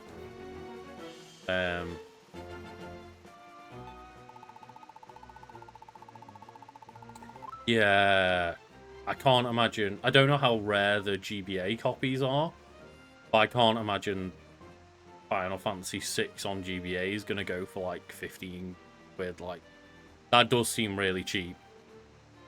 That's, like, got to be 20 years old at this point. That's not going to be a common thing to come across. And especially if there's, like, quite a lot of sellers on Etsy. That means it might just be flooded with, what? 2007? The DS was out in 2004. I didn't even know there were Game Boy Advance games coming out in 07. Jesus. It's like when I kept getting really fucking confused of, like, oh, why is Tingle in in Oracle of Ages? It's like, because that Game Boy game came out in, like, 2001 after Majora's Mask. It's like, it just breaks my brain sometimes of how late games can come to certain consoles. So what did you say about Zora's Domain? If only we had a special ability, then we could get to Zora's Domain. So I'm guessing that's just like, we need the fucking flippers. We need the flippers. 2007, that's wild. Like, as I said, DS launched in 2004. And the Game Boy Advance was only out from 2001. So that means that the life cycle of the GBA until a new console came out was 3 years. And then 3 years after that 3-year life cycle, a game was apparently coming out on there. They're not always like that. For example, the 3DS and the Wii U, they almost died instantly for the Switch to come out. But, yeah, they generally, in older systems, did keep games coming out. Like, I think the Wii to the Wii U as well. Like, the Wii had just dried up with games by the time the Wii U was out. Like, the last couple of years of the Wii were dry in terms of game releases. But yeah, like the 3DS had like Samus Returns come out and Luigi's Mansion remake, but other than that, I think there was like pretty much just a dead stop from 3DS games coming out.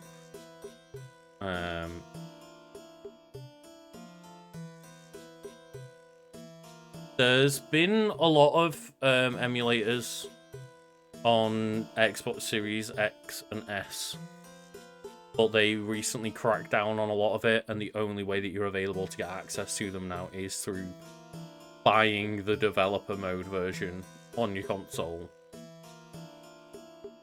They were very good emulators, and I think they just had like apps running where it was like just here, like download the games on the apps and shit, as far as I'm aware, or they were just in the app or something. People were basically calling like the X and S like the perfect emulator consoles until they just cracked the fuck down on those apps. But yeah, if you buy a developer mode version for your console, which like I think you can like pay a fee to upgrade your console to like a developer kit console, then yeah, you can get access to those apps still. It's one of those of at any point they could see you using those apps, and like I guess it's against like agreements and stuff to be emulating stuff that you don't own, and there's a chance that they could like ban your profile or, you know, lock down your Xbox or revoke developer permissions and stuff like that. There's things that I've heard people speculating that they could do that stopped me from ever really looking past like the initial headline. Of just like a lot of people being like, look, they most likely won't fuck you over, but they're well within their rights to fuck you over if they wanted to like just shut your console down for doing it. And again, I'm no expert on it. This is just shit I've heard other people say on videos and stuff, where it was sounding scary enough to just make me go like, it's not worth the hassle.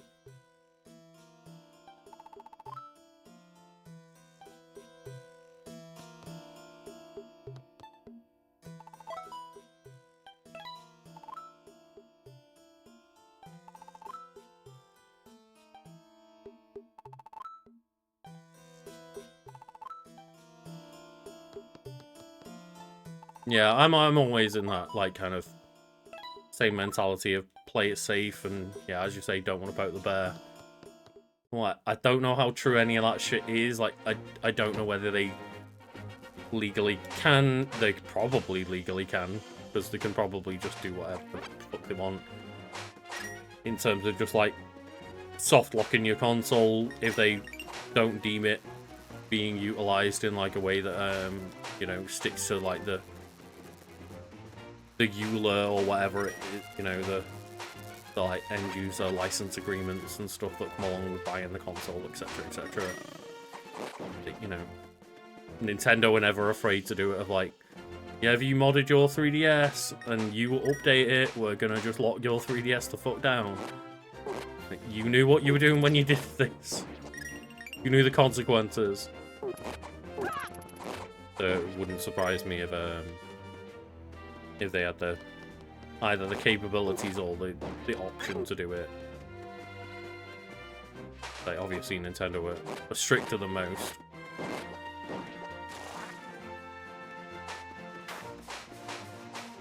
Like, they're so vaguely worded in their favor, where it's like pretty much they can get away with just like revoking access to a console for doing anything they deem like not what they wanted you to do with that console, and not as like the console was intended to be used, kind of thing.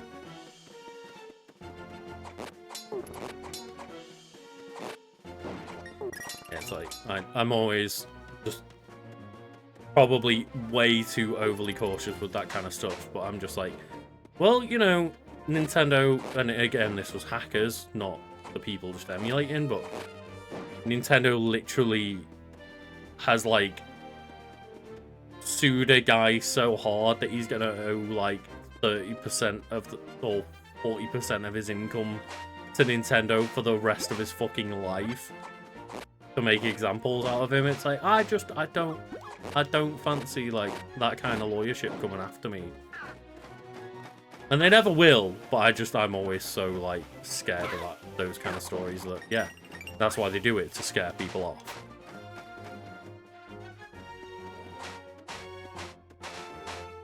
Like, oh well, if you're thinking about like trying to hack your and the next Nintendo console, guess what? Like, Gary Bowser now owes us $30 million and will never get away from his debt to us. It's like, yeah, those kind of stories scare a lot of people off. Yes, Gary Bowser. Like, the only reason I remember that name is obviously the Bowser part of like, it's like Bowser versus Bowser, because it's like Doug Bowser running Nintendo of America versus a guy that also happens to be called Bowser, in like the most weird set of like just coincidence of all time of like Nintendo versus hacker, Bowser versus Bowser, and it's just two real people called Bowser. It's like, Jesus Christ.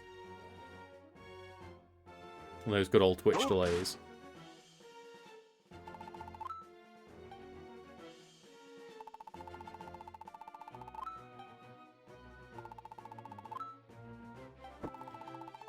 With the good old, like, so long gay Bowser. Which, you know, want to clarify for anyone that doesn't know, is like, it's like so long King Bowser, but the way that it's in the game, it kind of sounds a bit like Mario says so long gay Bowser, and that became the meme. Yeah. The Bowser versus Bowser, but it's actually just a real life thing of like, it's just a lawsuit, and it's obviously Nintendo versus Bowser, but it just so happens at the time the head of Nintendo of America, at least, while Nintendo of America versus Bowser was going on, was also Doug Bowser, and it's ridiculous. Like, it was already ridiculous when a guy called Bowser was the head of Nintendo of America. And then the fact that they also then, while he was in charge, sued another guy called Bowser.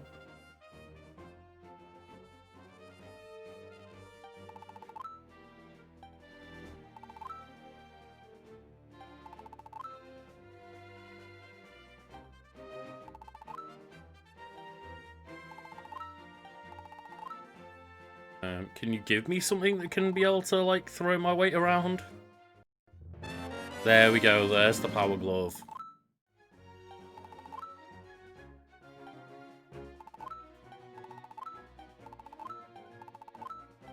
And that's the thing that I love about Zelda, is like, again, I've talked about the fact that I think A Link to the Past, my playthrough would have been very different. Maybe not very different, but it would have been different in, like, maybe the amount of patience I had to just wander around a lot of the time. But, like, I'm always worried as a streamer that, you know, an entire stream of us just wandering and doing almost nothing the entire time is, like, potentially too boring. But I do love the fact that, yeah, we're just chatting and wandering and trying to figure out where to go, and it's like, oh, now we've just, like, wandered into this little house, and now we found, like, an item that will really help us along our key path. And just, that is where the 2D games really focus a lot more than 3D games, or don't focus, I suppose, because they rely a lot more on you just going ahead and exploring the overworlds. Whereas the 3D games are way more of a not linear, but semi-linear experience, where they're quite afraid to let you just completely wander without any real guidance. Oh. Like, I actually didn't expect to get a reward for that, or get any... Okay, yeah, that's cool. Like, I was just like, okay, let's just see if there's any, like, hidden things under the rocks. Because, for example, there's, like, the way that you get upgrades in this game is they're like, mai-mai hidden throughout the world. And there's maybe, like, 100 of them that you need to find, or something like that. And they could just be, like, hidden under a rock, or anything like that. And eventually, like, it might be in this cave right here where you find like the Queen mai-mai, and like, oh, look out for any shaking rocks or anything like that. I don't think it. But yeah, they could be under like any rocks and stuff. So I was just picking up a load of rocks because of secrets, and then all of a sudden again, just random discoveries that you make along the way of this guy will just give you 50 rupees if you pick up every rock. And I think that is the strength of the 2D / top-down I prefer to refer to, because like they're not all 2D. This one is 3D but top-down. It's like, this is not a 2D game, but I don't like to generally call them 2D.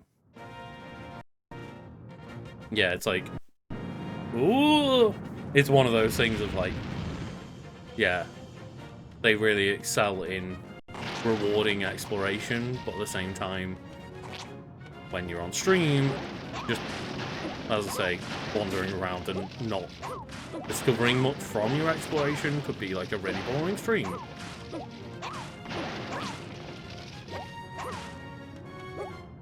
I think you're meant to bomb those to get more rupees, like the glowing green sparkly rocks. Yeah, I wasn't sure if you can hear the mai-mai after you, like, discover an item to be able to hear them, or whether it's just always that you can hear them, or that you have to, you know, find the cave with the mai-mai queen in, or the mai-mai mother, or whatever they're called. The matriarch of the family. I wasn't sure if, yeah, you had to maybe trigger that cutscene to then be able to know what mai-mai are and therefore hear them.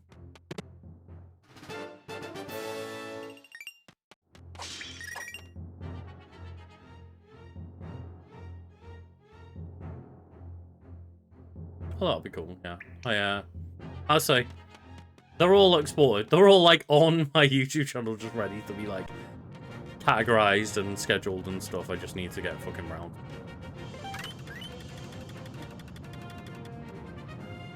Yeah, no, yeah, Alex, like, when I was talking about, like, 2D Zelda is, like, as I say, like, the reason that I generally don't say, like, 2D Zelda is because games like Phantom Hourglass, Spirit Tracks, they're all 3D, visually 3D games. But they're all from, like, a 2D top-down perspective, so that's why I prefer to say, like, top-down Zelda games nowadays, because I guess that, in my head, that describes it a bit more accurately. But yeah, they're all part of the quote-unquote 2D Zelda games in my head. Like, you know, there are two distinctions of, like, 2D Zelda, 3D Zelda, but in my head, I think it's, like, more accurate to now refer to them as, like, well, it's 3D Zelda or top-down Zelda. Because quite a few of the top-down Zelda games are, like, presented in 3 dimensions. Well, no, I think when people talk about, like, the 2D Zeldas, they are still talking about this game and Spirit Tracks and Phantom Hourglass, but it's just that, like, technically, those 3 games are all presented in, like, 3 dimensions. Same with, like, the Link's Awakening remake, that's 3D graphically, but people still talk about it as, like, one of the 2D Zeldas. And it's more, yeah, the difference is it a game where you see Link from above, or do you play as, like, the camera behind Link? That's kind of the big difference. It's like, regardless of whether they are actually 2D games or not, people call any top-down Zelda game a 2D.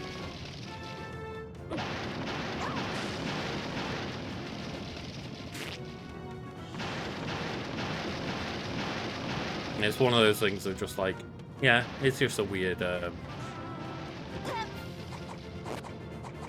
weird little distinction, you know, like the just being like the little corrective arsehole inside of me of like, well, technically, not all of the 2D quote-unquote Zelda games are actually presented in 2D graphics. Like, they're all just 2D. No rewind. We do, because we're playing on emulator, have like save states that we could use, but I'm not gonna try and use like save states in any way like that. This is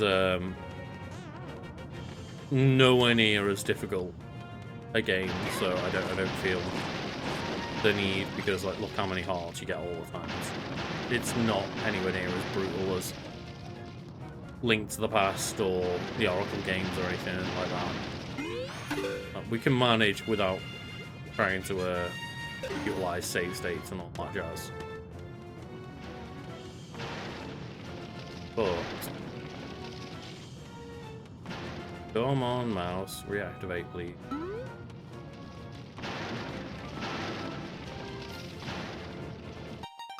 Oh god. Oh. He's Louis.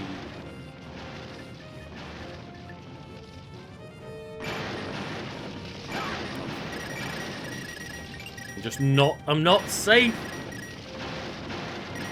I'm trying to find if we actually have a path up at the moment.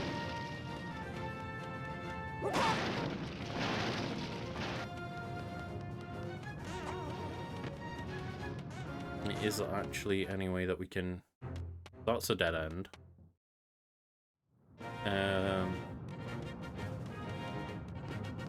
Yeah, I'm wondering, because I did go to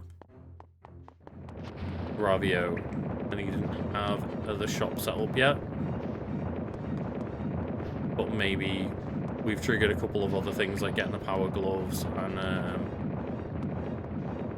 speaking to the witch as well. So maybe Ravio's got his shop set up now. Where do we want to go? House. It might be just that now we can go to the one in the south, because the things that were blocking us there. Oh no, yeah. Okay, maybe the shop is set up now. Here we go.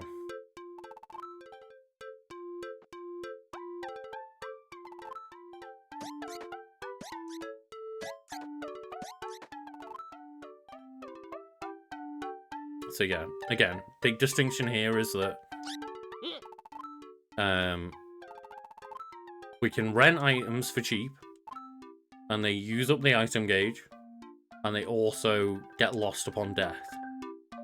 Whereas if you buy an item, they don't get lost upon death, and they can also be upgraded when you find mai-mais.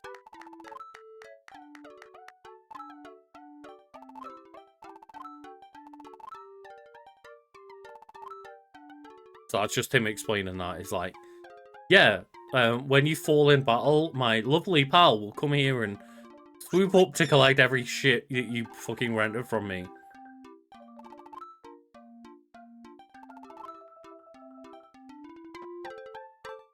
So I wonder how much the price is for each thing. Rental price is 100 rupees. How many items do we have? 7. We just go get 11 rupees. Alright, I'll buy the fucking bombs off you, okay? I'm like... Oh no, they're not all 100.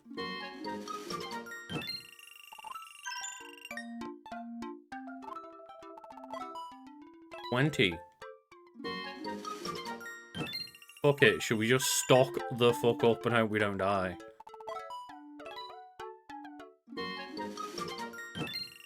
So this is like the really game-breaking, crazy part about this. Is like, you know, the Zelda games are always like, you know, go into a dungeon, find an item in the dungeon, utilize that dungeon's item, like then take it into other places and use it there, etc., etc. This game's like just like one half of your inventory, day one, second one. Obviously not second one, the 2 hours in. But like we haven't done anything other than the intro dungeon yet. And the game's like, oh, you want 8 items and to just crack on. And like that essentially gives you like access to basically like every single dungeon in the game if you like rent all the items. And it's wild. Like it is a very, very, very drastic departure.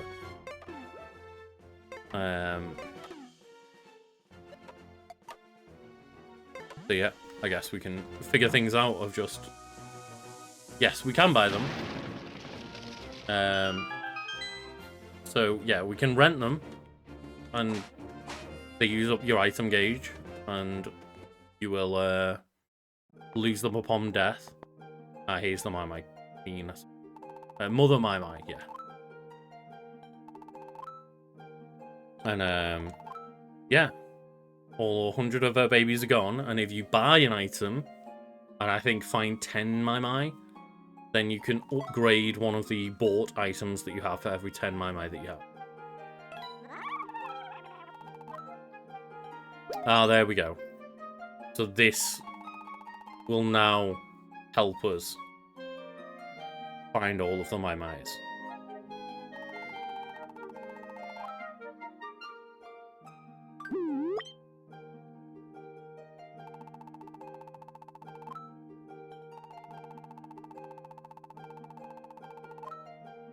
So yeah, it doesn't give you exact locations, but it breaks down each area of the game and tells you, you know, there are X amount of mai-mais left to find within this area. And yeah, I'm not sure. I can't 100% remember. They call out with such cute chirping sounds. They must be so sad missing their mother mai-mai. It's like, yeah, I'm not 100% sure whether you only now start hearing them in the overworld or not. Oh yeah, now they've appeared in the overworld, yeah. Because there's one right there. So I don't think they existed in the overworld until we went and spoke to the mother mai-mai.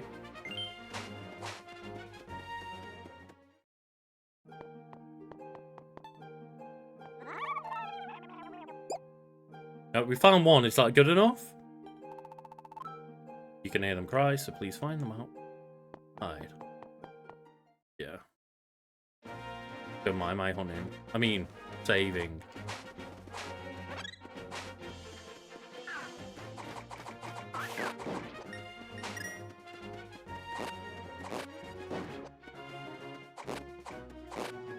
Over here. Oh.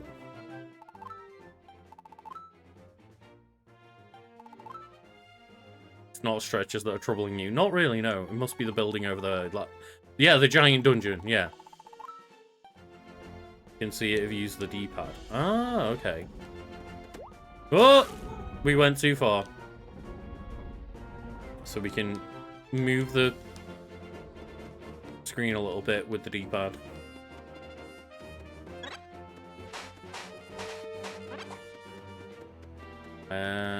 Did we have a weather vane over there anywhere?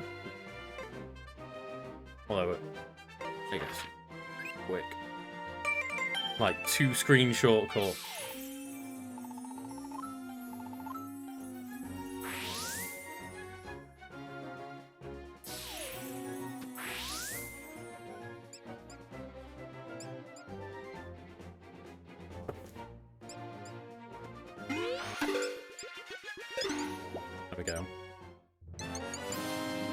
So yeah, I could just hear the chirping going on, but that's where this game kind of maybe breaks a lot of traditional Zelda players' brains a little bit. Because, like, obviously, you have the ability to go behind the once 2D objects, like houses. Rather than just not being able to see what's behind them, it's like, no, you can just merge into the wall and see what is behind them.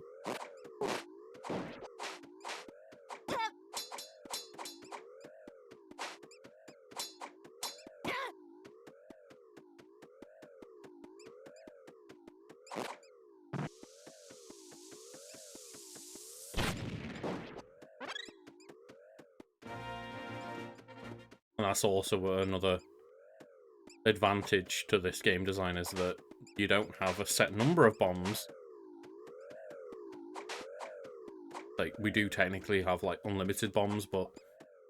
no, I can't pause. I think the tornado rod might be able to lift up these... Oh! These panels here. There we go. I thought I remembered that. Yeah, no problem, Alex. Thank you for joining, as always. We probably will be wrapping up relatively soon. Like, midnight, but yeah. Thank you for joining. Won't be doing... I don't think we'll be, you know, tackling any other dungeons or anything at this time. We'll go see whatever Moo Moo Milk person's got going on. Milk bar owner.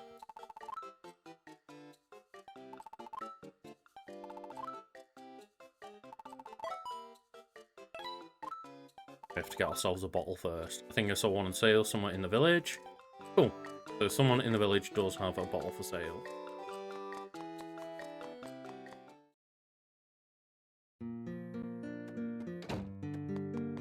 This is why I just wanted to come here and just check this out first.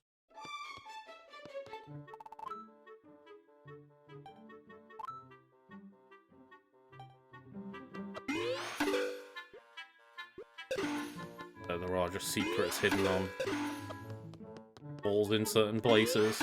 Like, aha! Become deck. Little cuckoo link. That's the Zelda way, though. You can't have more than, like, 4 bottles available in a Zelda game. In the entire universe. Yeah, just the like, monopoly that glass owners have on people. Even though there's seemingly sand everywhere.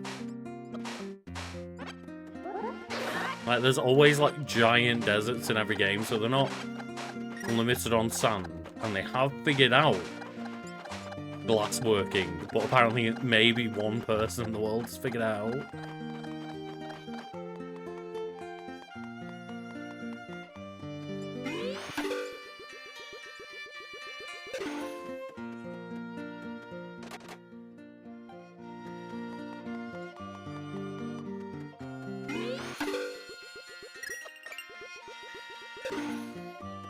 Gotta make sure. Oh, the bees. The bee. Fucking buzz bee guy. Don't you remember me? I've been catching bees since way back in the day. Is it implied that that's the kid, then?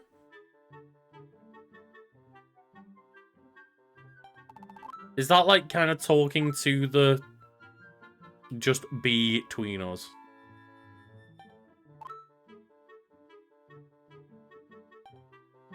Is that implied? Yeah, is this like 20 years later? And the kid that we gave a bee to is actually, like, grown up to become some, like, obsessed dude that just wants bees? If it is the same kid, they did not age well.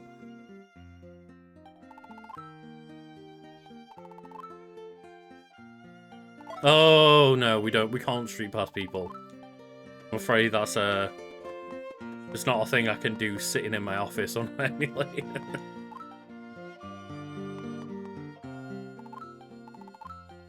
The bottle man. Fuck yeah, let's get this bottle.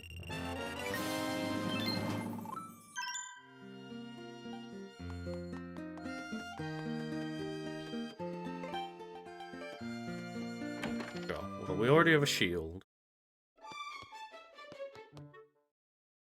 The items are available in the other shop.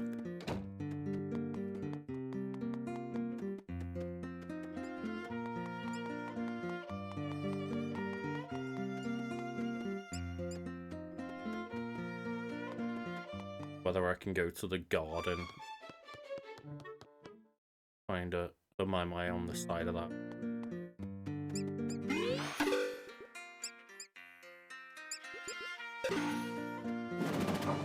Don't have access to a sand rod.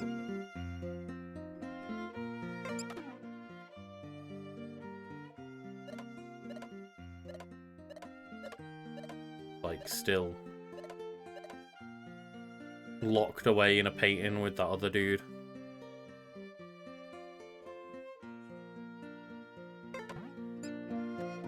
So I guess for now, we can't get the sand rod and we can't get that mai-mai. I presume it's stuck in the sand pit.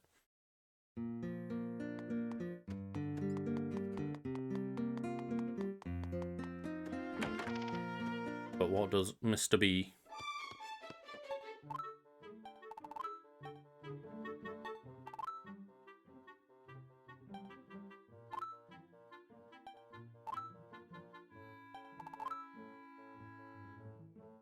There we go. Gives us a net. Just like last time.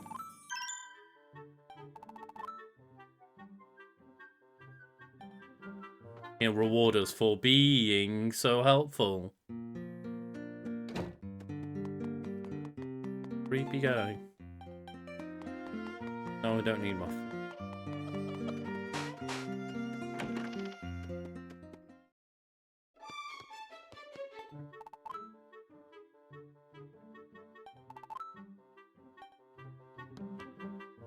Got it. Oh. Do that many a time through our playthrough.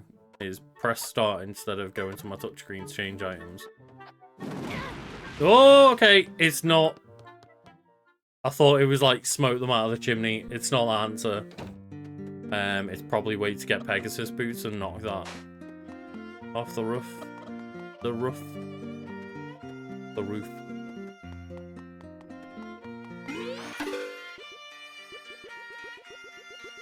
Blah, blah, blah, blah, blah, blah, blah, blah, blah, blah.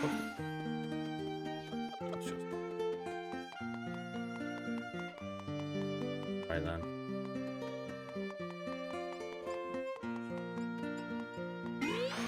Why can I just... can hear just more cries of my children. Oh yeah, it's a... phone on that. Poor little mai-mai. They're everywhere. Abandoned by their mother. Left to fend for themselves.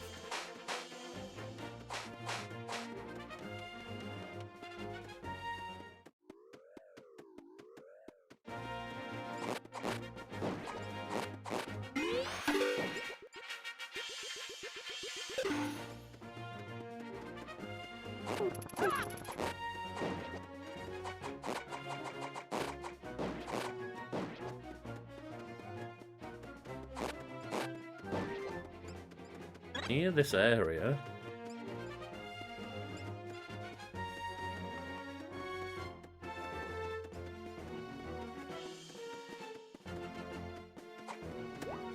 That's one of the things for like, we can't let ourselves just be distracted by mai-mai forever. Right now we haven't even got anything to upgrade, but you know, obviously. It's nice to keep them for upgrades in the future. It's nice to keep trying to track them down.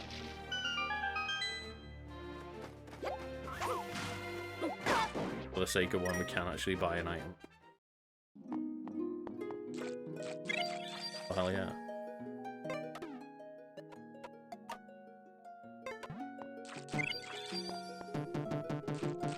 Oh, it's a net. I've got to use the net. I forget it's linked to the past.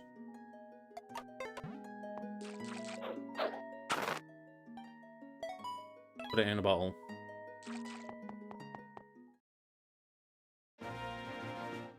Oh no, it's fine. I've been trying to not pay attention to them myself because, like, you know, I don't want to get spoiled on like potentials and stuff. But I don't consider them to be like so spoilerific that I won't let you post them or anything. Like, do not worry about that. It's all good.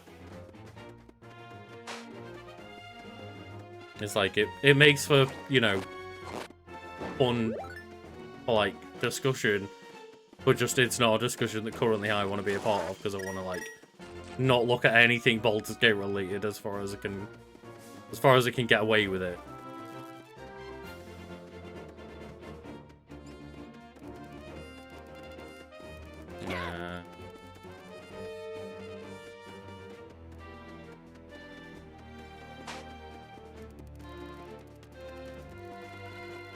No.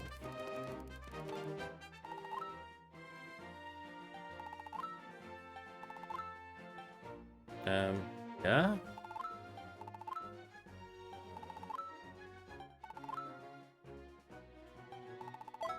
Nope. That's clearly being like, come back when you've got the Pegasus boots. Where was it that was blocked off then?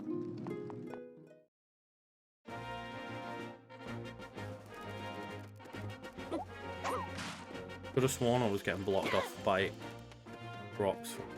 Place.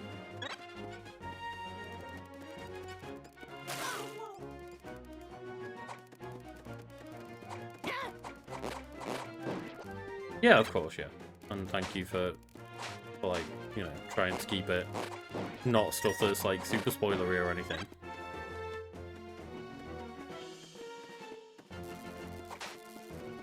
This cave, maybe?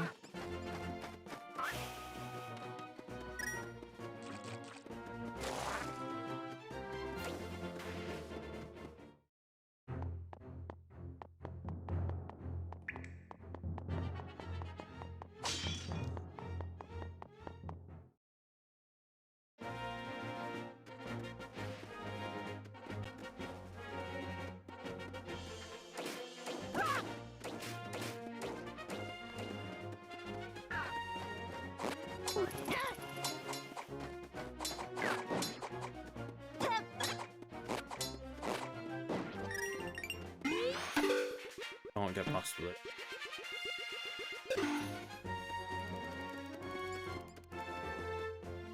Right, I think it's one of those things where I'm a bit tired and not looking at these problems correctly. So I think I'll leave it there for today and like try and come back to this with fresh eyes. Because I just think I'm being a bit silly and not figuring out how to get to the right place right now. Something like that, where I'm just like letting a rock get him away when I shouldn't. I'm not thinking about the properties of like the jumping into the walls properly and stuff. So we shall just leave it there, get some rest. We won't be back next week because, as I mentioned yesterday, next week I'm just going to take off for my birthday. But yes, it'll be like in 2 weeks' time. We'll come back to this then, and we'll take a break. Yeah, thank you all for joining. I look forward to getting Thursday should be normal, yeah. Be doing some more Pokemon X Nuzlocking on Thursday, and then from like, you know, after that I'll be just taking that next week off, next from Monday to Thursday. But yeah, hopefully I'm just being a bit silly and tired right now and can't figure out my way forward. But we shall see. I'm really excited to play this game. Like, it is in my memory, like maybe the best, like, you know, 2D top-down Zelda game, as far as I can remember in my head. So I'm hoping it lives up to expectations for me. And yeah, thank you all for joining. Everyone has a lovely day, evening, or night, wherever you are, as I try to find my mouse to be able to end my stream. But yeah, thank you everyone. I hope everyone has a good time.